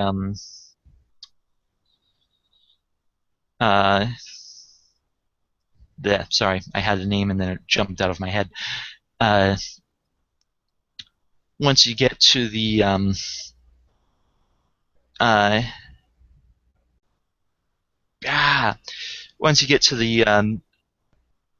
once you get to the Vana, and that'll let them know you're the person they're waiting for. Understood. Is there anything I can call in to see if your job is going to be easier, planet side? Oh yeah. There's one gang that if you could have some of the enforcers lay off it a bit, that would be nice. They call themselves the Blue Dancers. They're kind of one of our fronts. Cameron, gotta get a check on that real quick? Sure. Okay. Find out how horrible they are and how badly they break the law. Okay, that's... And I closed my character sheet for some reason. Foolish. Foolish, Nick. Foolish. Okay, so that's 2 degrees of success. Yep. They're actually, they're a recent gang that just showed up like in the, they used to be around, but they were pretty much nobodies until about 5 years ago. Since then, they've started aggressively taking over some nearby gangers' territory. They've actually been somewhat better than most as far as dealing with civilians. They obviously still get their protection fees, but they're it's far more likely to be minor, break a finger or two rather than break a leg or kill people. Okay, so it was a low-level Go gang, and the Inquisition co-opted it. Yep, pretty much. Turning it into a syndicate. Yep. Okay. Yeah, Jonathan will nod and go, I'll talk to my superiors and see if I can't get the marshal to lay off them a bit. I'd appreciate it. We finally got them big enough that we get that much notice, and well, runs into all new problems. But yeah, good luck, by the way. I'm probably going to need it. Stay safe on your end. Well, Emperor protects. Yeah, so Jonathan will leave. He'll get all of his gear together. He'll call into the precinct. How hard is it to get a hold of the marshal, actually? Probably not too hard, as you are an actual arbitrator. At the very least, if he's not there, you can probably get his second. Okay. I'm gonna try to put a call into the marshal then. All right. And you're able to get through to him. He's like, okay. Good to hear back from you so quickly, Jonathan. Did the meeting go well? Yes, sir, it did. Is this actually out of character, Cameron? Is this a secure line? Probably. We'll say yes. Okay. He'll go, yes, sir, it did. They've given me clearance to use some of their contacts to get off-world discreetly. Huh. Good to know. They appear to be frightened. Okay.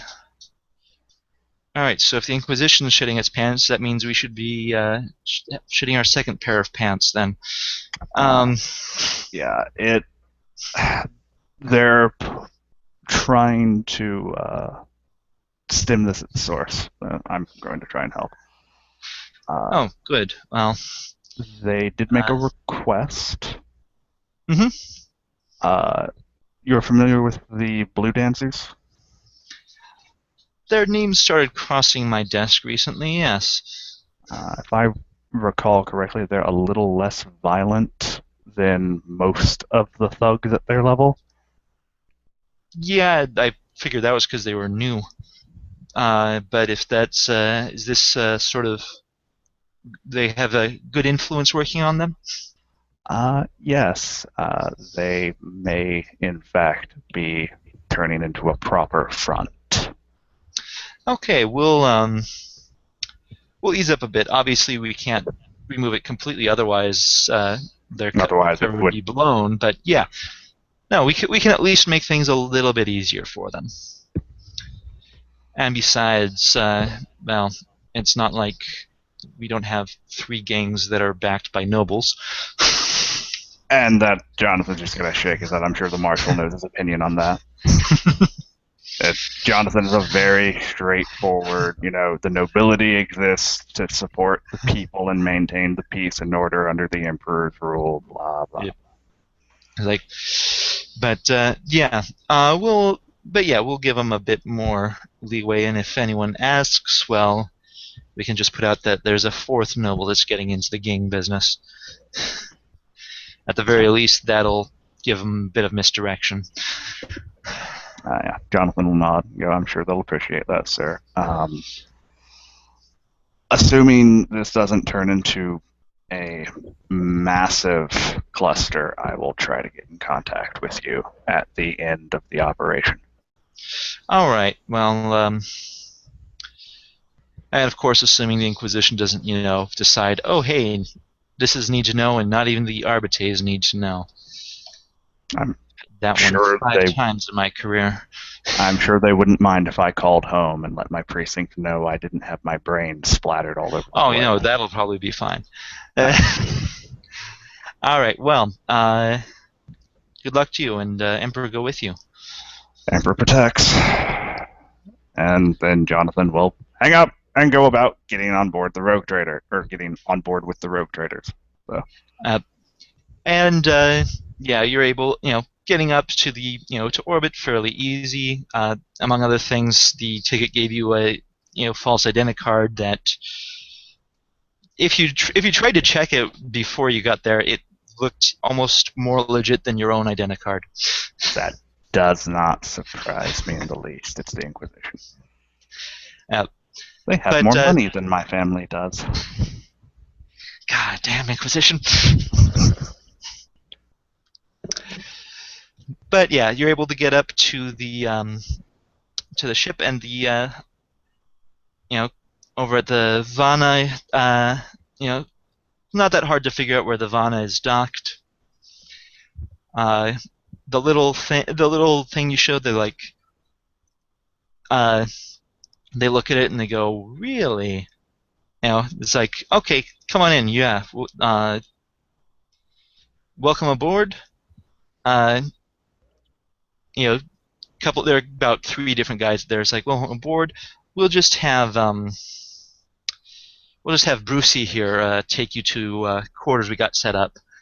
Let me know if there's anything. Let him know if there's anything you need. Yeah, that's about it. How big is the ship, Cameron? This looks to be actually like a frigate. Jesus Christ. Yeah. Jesus. Okay, alright. It's a frigate that's obviously been retrofitted for some level of commerce, but it's still a frigate. Still a It's still a frigate. It's freaking 40K. It's a frigate, man. Ah. You know, a couple kilometers long. Yeah. So he'll thank them for their hospitality, and it's the void. The trip's gonna be more than a month probably. So he'll actually ask them if they're having any trouble keeping order on the lower decks. It's like, well, let's see. Haven't had dark holder problems in about a year, so they're probably still finding places to fucking rebuild their numbers. I assume they know who he is. So Yeah. it's basically, if you need help with anything while I'm on board, I have guns. Yeah.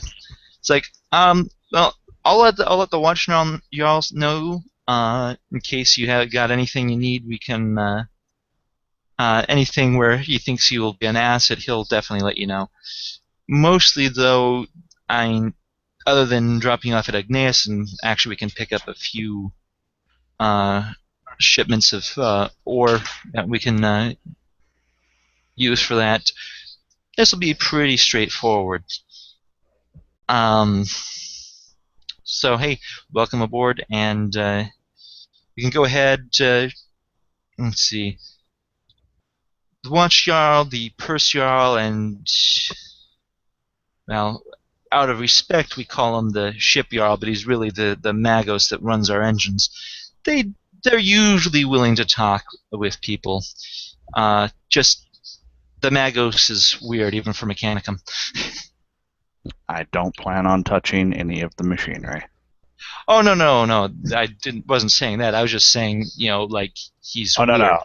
I mean that even by weird Mechanicum standards, if you give their machinery a wide berth, they usually have to try and set you on fire with their eyes. He's gonna shake his head when he says that. Well, no, I mean like he's friendly. Oh, you ever that kind of weird. Yeah. Oh, but you meant like head on a spider kind of weird. No, that was our last Magos. Ah, yeah. Yeah, so if they don't need him to shoot anything, he's just going to spend the time talking with the crew and trying to get a feel for where the hell he's going and what they might know. A couple of them are able to tell them, some details, like Agnes, like, oh yeah, that's got some decent bits of ore. I mean, every so often we're able to make some extra cash by doing a quick delivery for one of the Forge Worlds. Otherwise, it's usually a peaceful place. Every so often, there's attempted miners' revolt, but usually that's just because the shit they mine kind of gets into their heads and drives them a bit nuts. Should have packed a rebreather. He'll actually tell them that. I should have packed a rebreather. All right. Well, I'll check, see if we got any extras. Probably not. Mostly what we do in that situation is void suits, but that isn't exactly workable on planet side. I appreciate it, but don't go out of your way. You're already going out of your way enough to drop me off. Well, got a few favors called in. And to be perfectly honest, if this is what I think it is, about 100 years ago, ship's time had a big problem with this different sector. So, yeah, best to nip this in the bud. Have you got any records from that period of events? You know what? Let me check the Let me check. We might actually have some. Technically, it was on a different vessel. This one just got added to the Dynasty about 30 years ago, but we might still have gotten some of the records, so I'll check. We would appreciate that. Unfortunately, the ship that it happened on is, 5 years into the Rossic Waste, and we last heard from them about 4 years ago. It's warp travel. Yeah, well, that or Eldar Corsairs. It's best to just assume it's warp travel and not think about it too hard. I'm not sure which one's worse, honestly. Fair point. But I'll go check that. And he's actually, comes back again a couple days later. It's like, you're in good luck. We have some fragmentary records from it.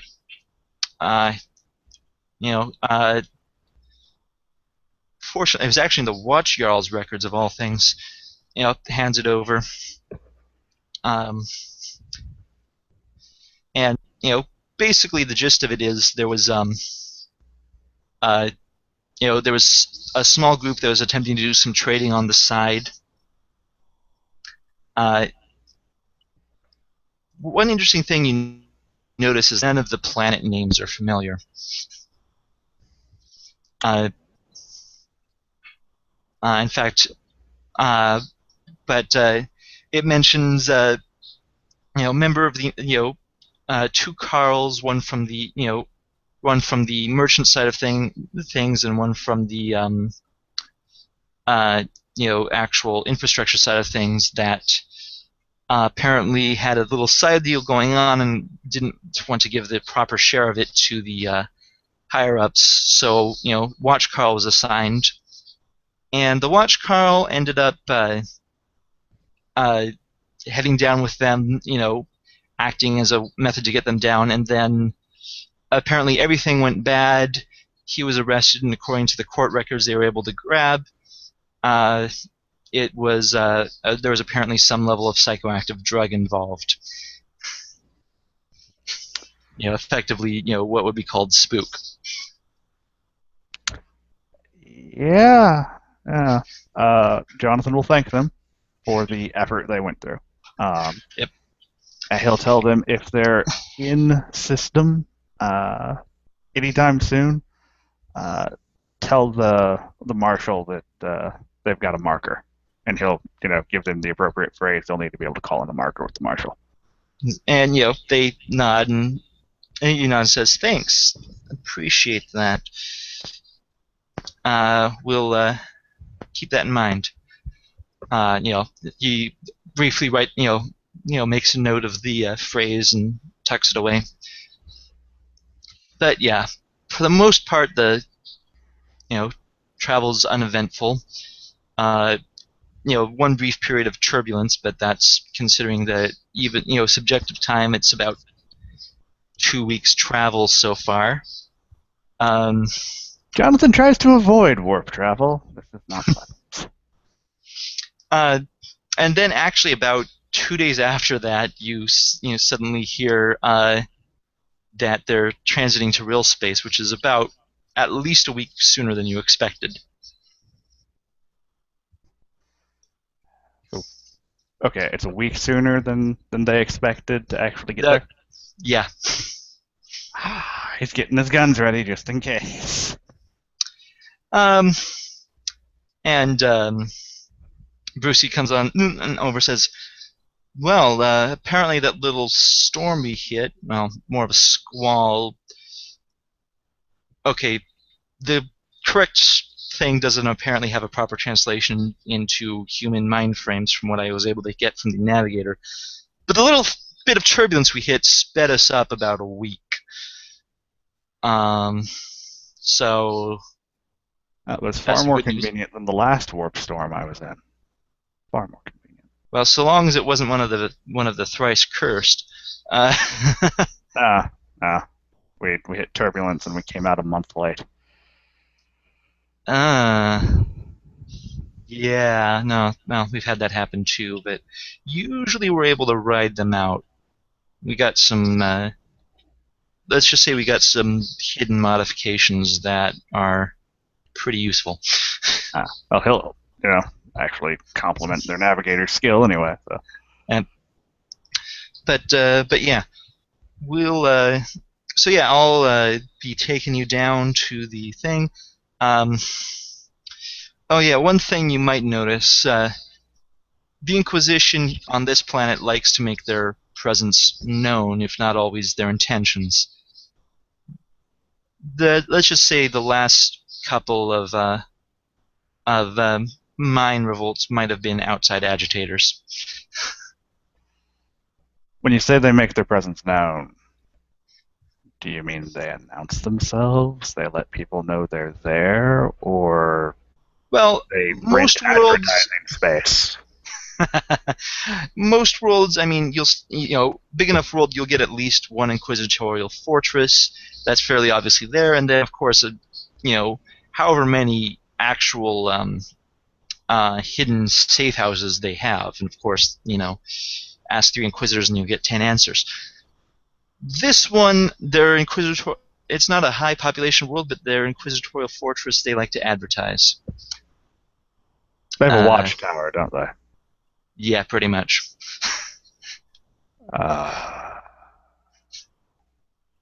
Honestly, I don't. Back in Jonathan's mind, he's like, how bad is this hellhole? How bad is this hellhole? It's an agri world. It can't be that bad. And as he says, you'll see what I mean once I drop you off. I'll be dropping you off right there. They at least have some hidden ways to get out of there, so not everyone knows who's going in or out. But it's almost as impressive as the Arbides fortress. He's just gonna blink at him. And as you're flying in to the world, as he's bringing you in, you definitely notice the Arbides fortress off to one side, and then you notice something that's like that actually from you're about a mile over the city, and you can notice what looks like an inquisitorial rosette. Oh god. Excuse me. Hold on. I need to rephrase that. What in the Emperor's name? Like I said, they advertise. But just between you and me, when I say outside agitators, I mean extremely outside agitators. I would imagine at this point, I'm gonna have to find bigger guns. If you really need the bigger guns, well, I'm sure they'll probably be able to give you some. Bigger, quieter guns. He's gonna look at him and go, "Are you sure we can't just bombard it from orbit?" And he's gonna pat him on the back. He's joking. He's joking, but at this point, he's like, I asked that once, and apparently, despite all of the problems with it, this stuff makes the best material for Geller fields and warp engines. All right, we shouldn't bombard it from orbit. Yeah, that might actually cause more problems. Sponge and Scourge. Well, we'll see how that one turns out. But yeah, right before he's bringing him in, he'll actually thank him for the assistance and tell him to thank the crew on his behalf. Oh, sure thing. Definitely we'll let him know. And well, a bunch of them were on slightly better behavior. Not every day we get a Arbites aboard. I understand how ships work. It's planet side. I'm a lot more enforceful, I guess you could say. Yeah. Well, and we do technically have a writ to hide behind. It may be half a sector away, but we still have a writ to hide behind. A writ is a writ. And he'll actually rattle off the abbreviated version of the section of the Lex Imperius that actually covers writs and how they can hide behind them. It's like, wait, we could do that? I didn't know that. Most people don't. I'll tell the captain. He'll be happy. Let's nod. And drops you off. Once you get down there, you see 2 men waiting there, and as Brucey looks out, he goes, he actually seems to recognize both and goes, "Oh shit! That I didn't bad? realize that." Yeah. Um, let's just say they're worried about. Well, they're worried about a lot of things if it's got those there. One of them, well, one of them used to serve aboard the Valkyrian years and years ago. Knew they were scared. Didn't know it was that bad. All right, I appreciate the lift. Stay safe. Yep. And as you get out, you notice the two people there. One is a very he's a taller guy with completely bald with a head tattoo, and something about him just strikes you as off. Like the way he walks, it makes you uncomfortable in a way that you can't quite fully describe. Is it the kind of tattoo that tells me the Emperor says not to kill him? Or is it just a tattoo? Actually, if you can, let's hear. If you want, you can make a awareness check to see if you can read the tattoo at this distance, because parts of it seem to be moving? Well, no, not moving, but just Okay, repeated. you had me concerned for a second there.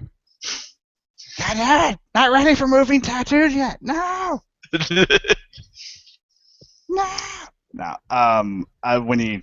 When he gets closer, I'll actually make the check. It's just. Yeah.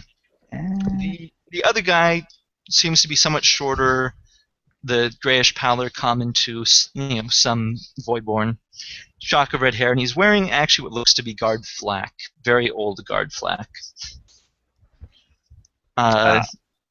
And let me double check your lores. One thing he's got looks to be like just a sort of hand cannon. The other one, it's angular. You're not sure exactly what it is, but you have seen it occasionally used by certain smugglers as a sort of status symbol. He's one of those guys.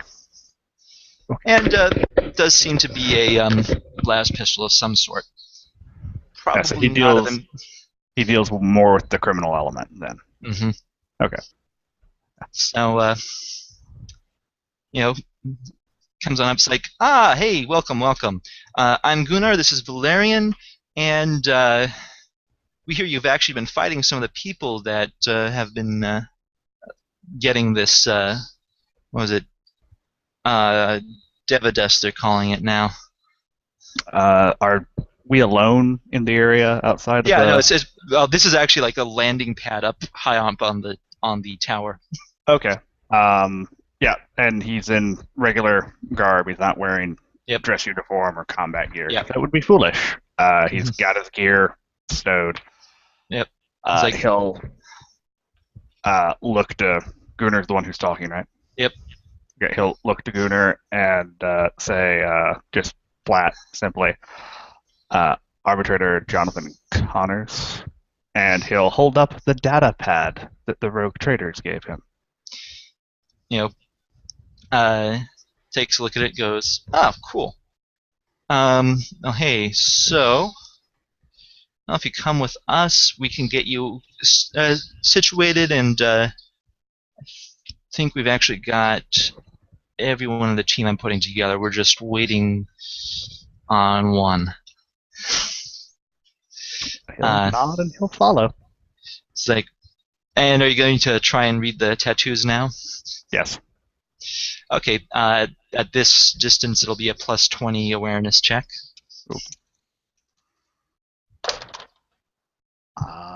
2 degrees.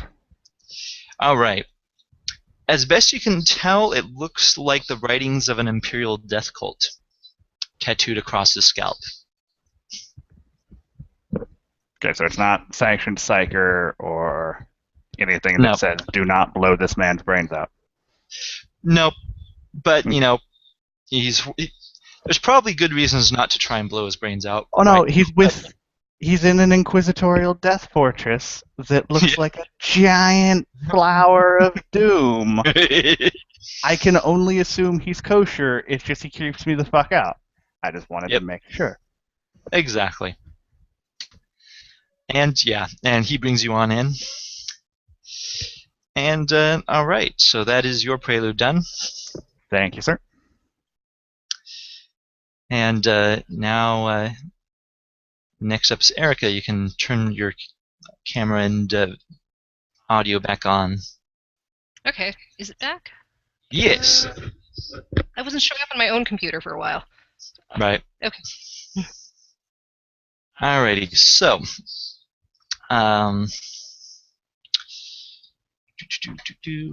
character sheet. I have you somewhere. I've got it up on mine. Now I've got it. I'm just pulling it up. There we go. All right.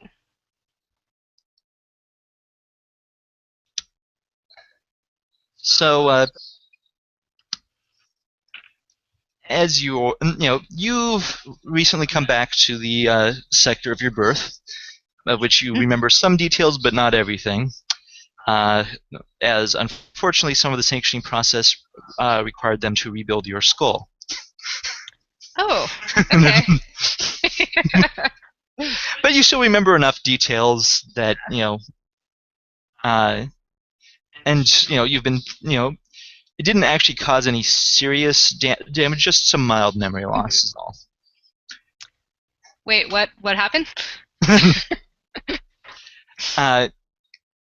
But on the plus side, exactly?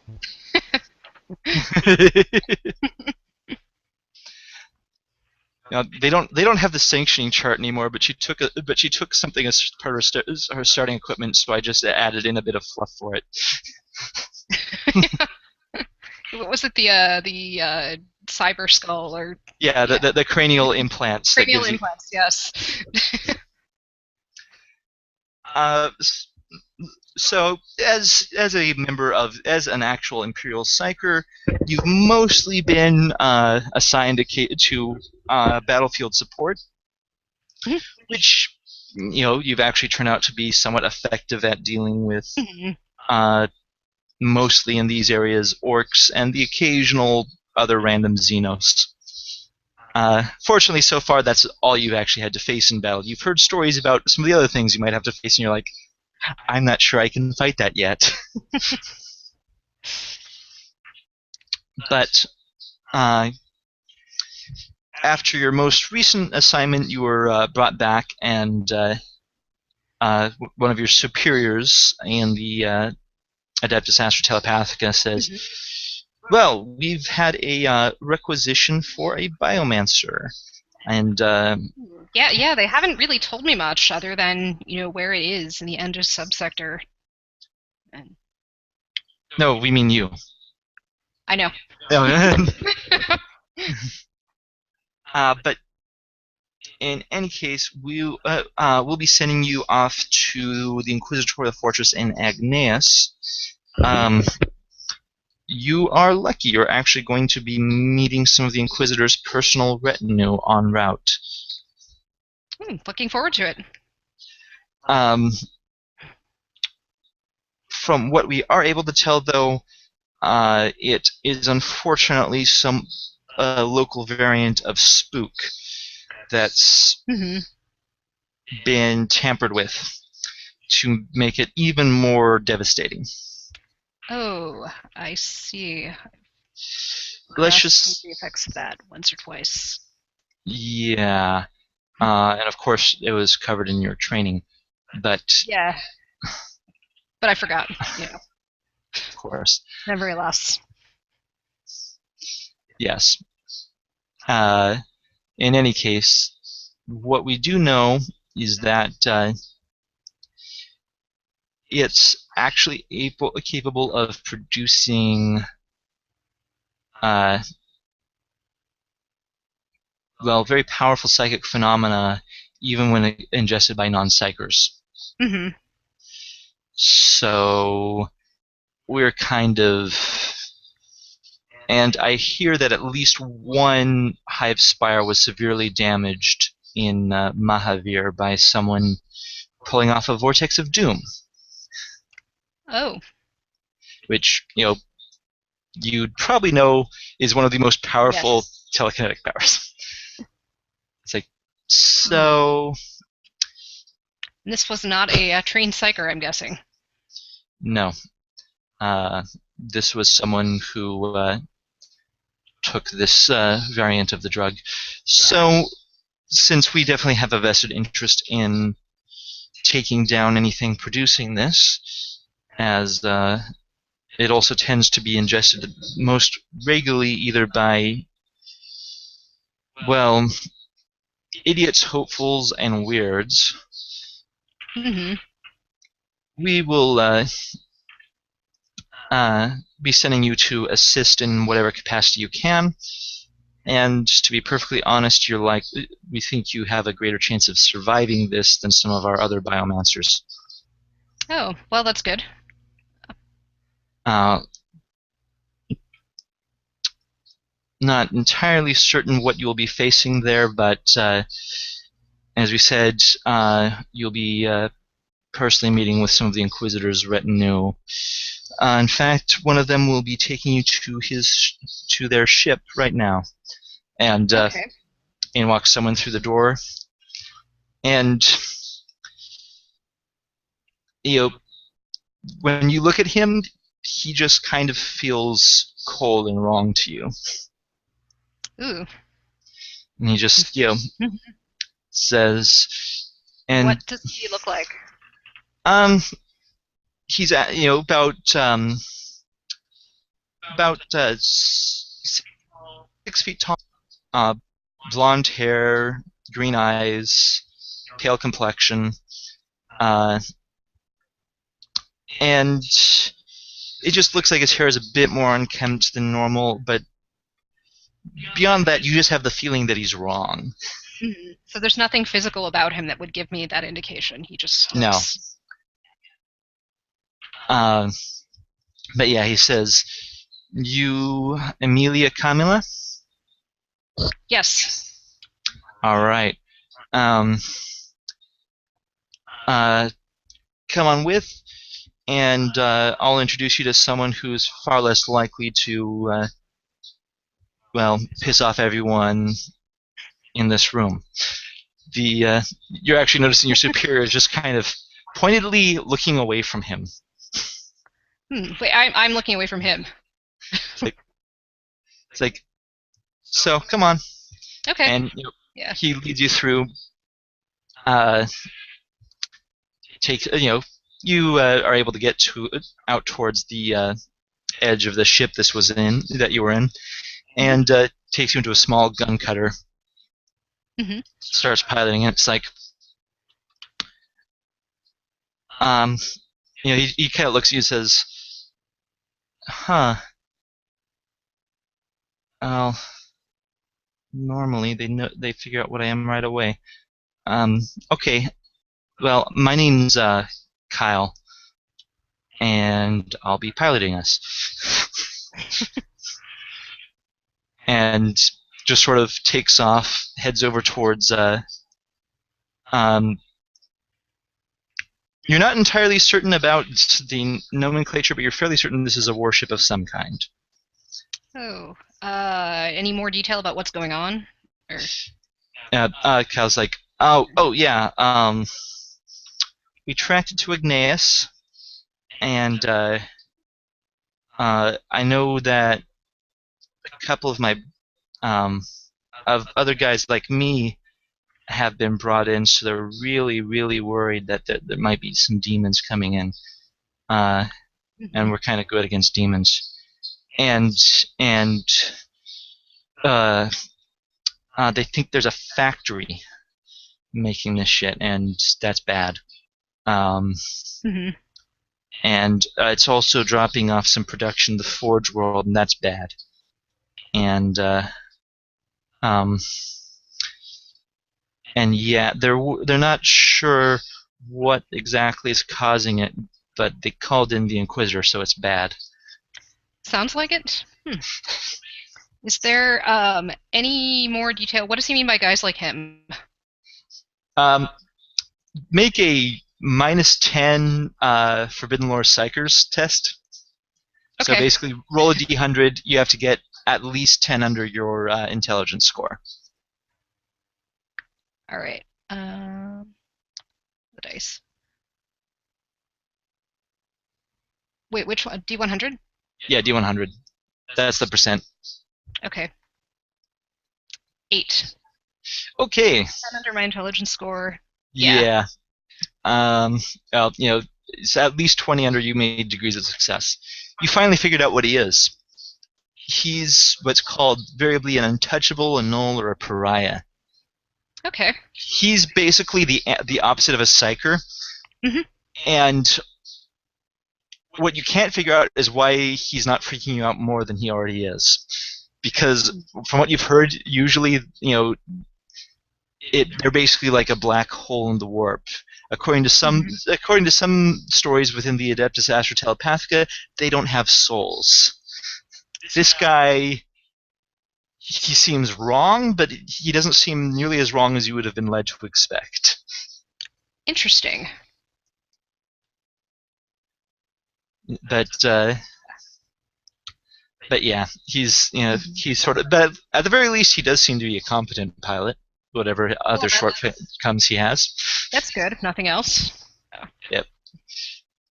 But Kyle, takes you up aboard the warship, and lands in a base. Says, all right, here we are. Welcome to shit, I forget the name. Oh, right. To the Varus, that's it, the Varus. Welcome to the Varus. I can fully understand if you want to run now. Why would I want to run? Are there more detailed surrounding environments?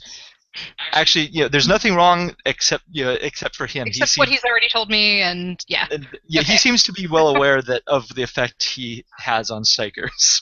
Okay.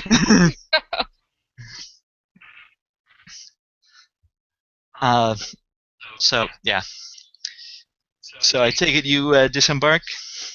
Yes.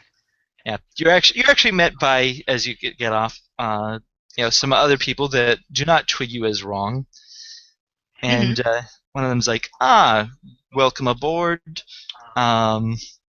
You are, what was the name on the? He pulls up a data site.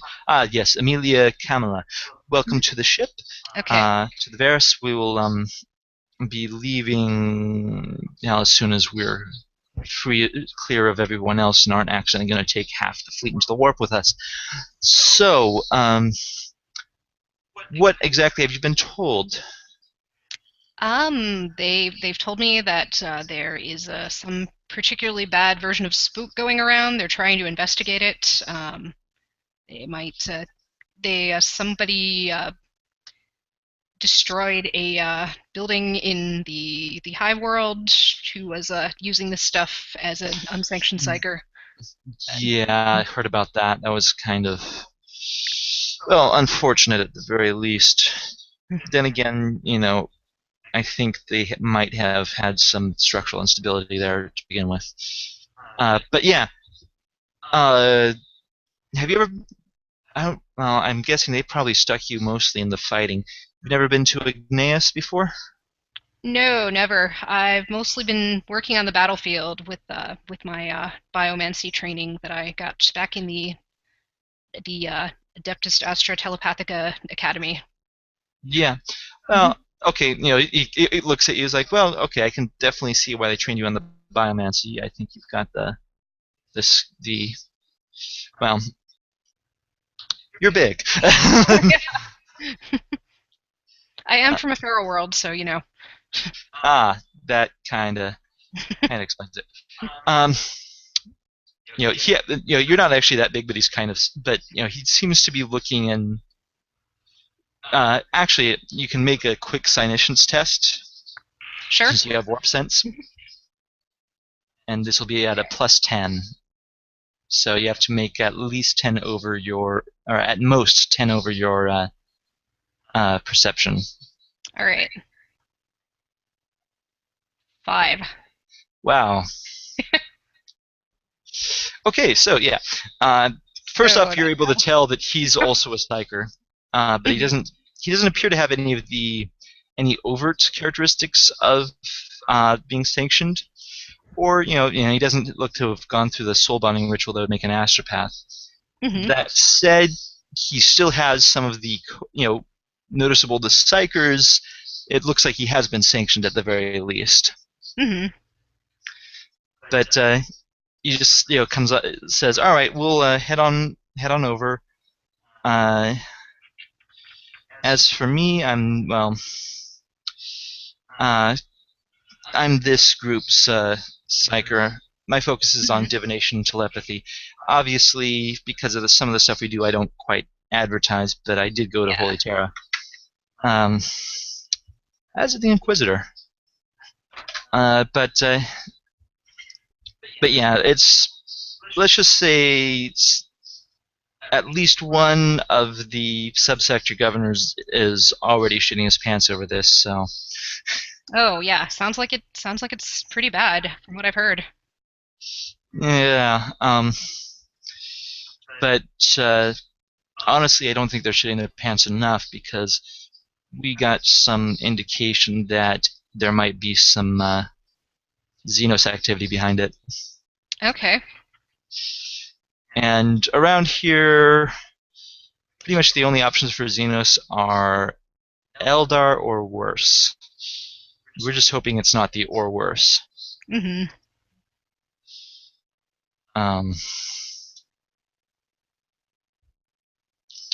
Mind you, what a Gene Stealer cult won't with that, I have no idea.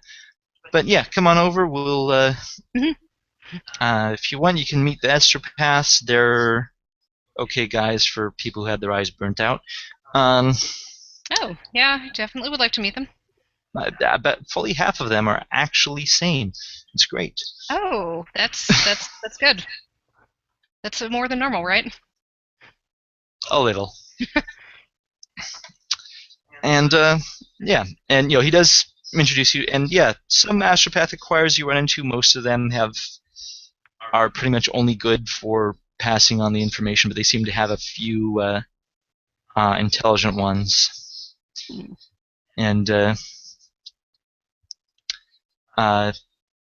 yeah, the trips doesn't actually seem to take that long, considering that it's about half a subsector away. Mm-hmm. But you're actually able to hit Agneus, and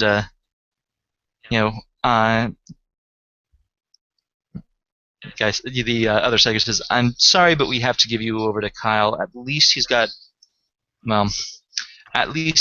not at his full strength right now, but he's at least been called down, and he is a pretty good pilot." Okay. So, wait, I'm going sorry, back with him? Or... You're going new planet. Oh, okay. Yeah, we're at Agneus now. Okay. So, I'll leave you to Kyle. Sorry. That's okay. What am I doing now? Getting back on the... Yeah, back on the gun cutter. Yeah. On the cutter. And yeah, Kyle's in the pilot seat, says, okay, if you want, there is like some vids and stuff. You can like learn details about Agneus if you want, or just I would like to learn more about where I'm going. I've never been there, so. All right, yeah. I set him up in that room over there.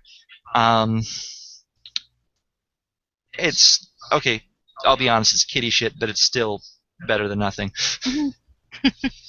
And yeah, pretty much once you get there, it's like a propaganda for kids video about the wonders of Agriworld Agneus, with its particular breed of grox that is often well sought after by the nobles of Mahavir and Kuver, as well as access to many diverse ores, including the variously named Asistone and Devastone that are used in. The Asistone is used often in adamantium production. Adamantium production, whereas Devastone is vital to the production of Geller fields and warp field, which allows our Imperium to stay united. And more stuff along those details. Okay, so a lot of propaganda about the planet. Are there any important things I need to know relevant to what I'm going to be doing there? There is one other vid marked, you might not want to watch this, but if you do, just brace yourself. Sure, why not? Okay, this one looks like it was taken with a sort of blurry pict recorder. And at first it just seems to be, a couple people walking through dark woods, looking over. They look to be members of some Imperial Guard group or possibly PDF, Planetary Defense Force. And while I'm saying, okay, this is where we saw it. This is where they saw it on orbital. So whoever did it should be nearby. Fan out. And then suddenly you hear what sounds like three voices talking together but slightly out of sync.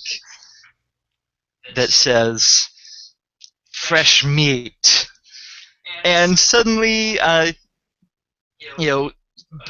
several bursts of las fire as the point of view changes, and you see what looks to be someone floating in the air, and several bits of rock floating nearby them that are suddenly, sent off flying at various people, and as far as you can tell, pretty much instantly killing the people. They're all shooting at it. The person whose point of view you're at is keeps on shooting, says, "And fuck this shit." Messes around with his las gun and throws it at it. The las gun actually, he throws the gun. The gun explodes, knocks the thing back, and then suddenly there's a sort of high-pitched laughter. Says, "You just killed the shell. I can come through now." And the pretty much all the rest of you that you see is suddenly the person who's recording this turns the other way and just starts running, cursing and praying to the Emperor along the way, and then briefly you look down and see a sort of blade going through the chest. As the person's looking down, and then it just sort of pulls out, and then the the view from it all gets, just fades away. Interesting. Has anyone? Are there any I don't know, writings or anything near the videos that might tell us more about what it is? Or well, actually, you can make a Forbidden Lore warp at this point at +10 test. Yeah, why not? Forbidden Lore test. All right. And that's with D100 too, right? Yep, D100. All right, 3. Wow. Are you sure you're rolling the D100s and not the D10s? No, it's D100. I know. I tested it because I wasn't sure, and then I was getting Okay, so that was a demon host. This is normally what happens when a psyker gets possessed by a demon. Wait, and I get possessed by a demon? Well, no. psychers can. Yeah, when a psyker gets possessed by a demon, this is definitely the very, very bad shit. What's worse is apparently they killed the demon host and allowed the demon out. That's what they meant by I've gotten into this world. Yeah. Evil voice. Okay. Yeah, this was from what you've been able to tell through the times you've been. This was like not even a full squad of PDF, like a half squad, like 5 people. Just checking things out, sent to check things out that weren't expecting anything on the order of what they ran into. Okay, so basically it's much worse than they thought. Yeah. Yeah, and you can definitely now understand why they're like, their subsector governors shitting their pants over this. Yeah, that makes sense now.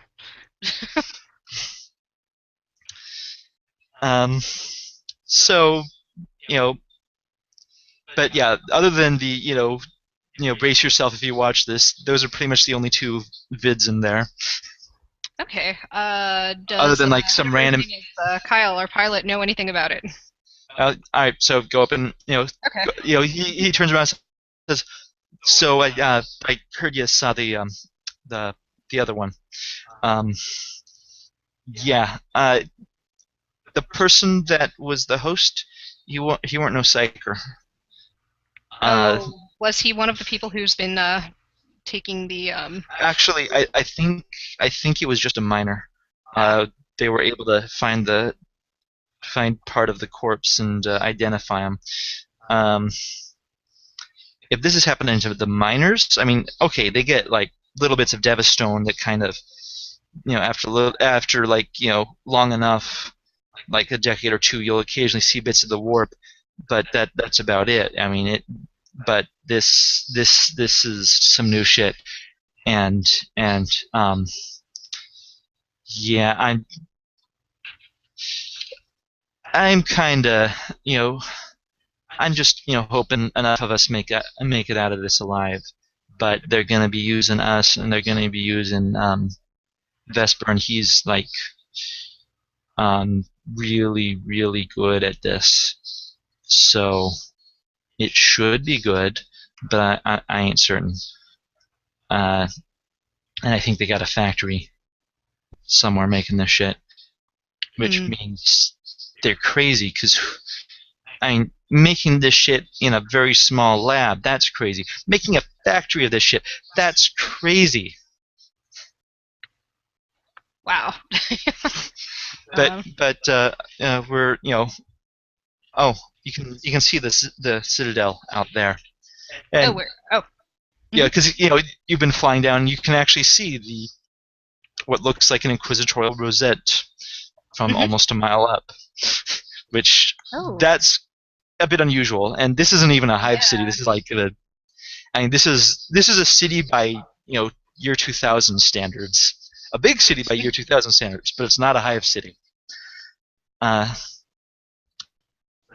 It's like, I'll be dropping you off, and I think it'll probably be Gunnar coming to meet you. He likes to meet psychers because he's a psycher, and he's also a biomancer like you. Oh, good. We have and a diviner, and a telepath, and I think he once got called a Mahadeva by one of the Andis guys. I think that's supposed to mean. I think that's like a title they give to really powerful psychers. Also, I've seen him grow wings. That was freaky. Wow. But yeah, he's good people. I mean, he treats me like people. Oh, yeah. That's good. But anyways, so he actually comes into land, and yeah, pretty much the only person on coming to meet on the platform is the short guy wearing old guard flak with the gray complexion that you've noticed in many of your fellow psychers, as well as a shock of red hair coming out from under the things. Like, oh hey, you're here. Oh yeah. The astropathic transmission was garbled. What's your name? Emilia Camila. Oh man, I have not run into a proper Slavic name like that in a while. Yeah. Nice to meet you. Nice to meet you. Let me guess. Kyle flew that in. Yeah. I was talking to him on the way here. He told me a little bit about what we're going to be doing. And I get. How many times did he say All the time. Yeah. Sound okay. I'll let him panic a little before he comes out to talk with me. But yeah, come on in. Okay. Some of them are actually able to largely work. I don't think he would have made it very well. Honestly, if it weren't for the fact that he's an untouchable, he probably By would them have. he means untouchables, right? Yeah. I've found them to occasionally be very useful. And hell, it's not like they can help what they are, so I try and treat them with respect. Yeah. But Kyle, honestly, if it weren't for the fact he was an untouchable, he'd have probably ended up some conscript in the Imperial Guard, pissing himself as he got killed, and not even by anything big. Except he's a really good pilot, so maybe he would have been caught for that. But he never applies himself.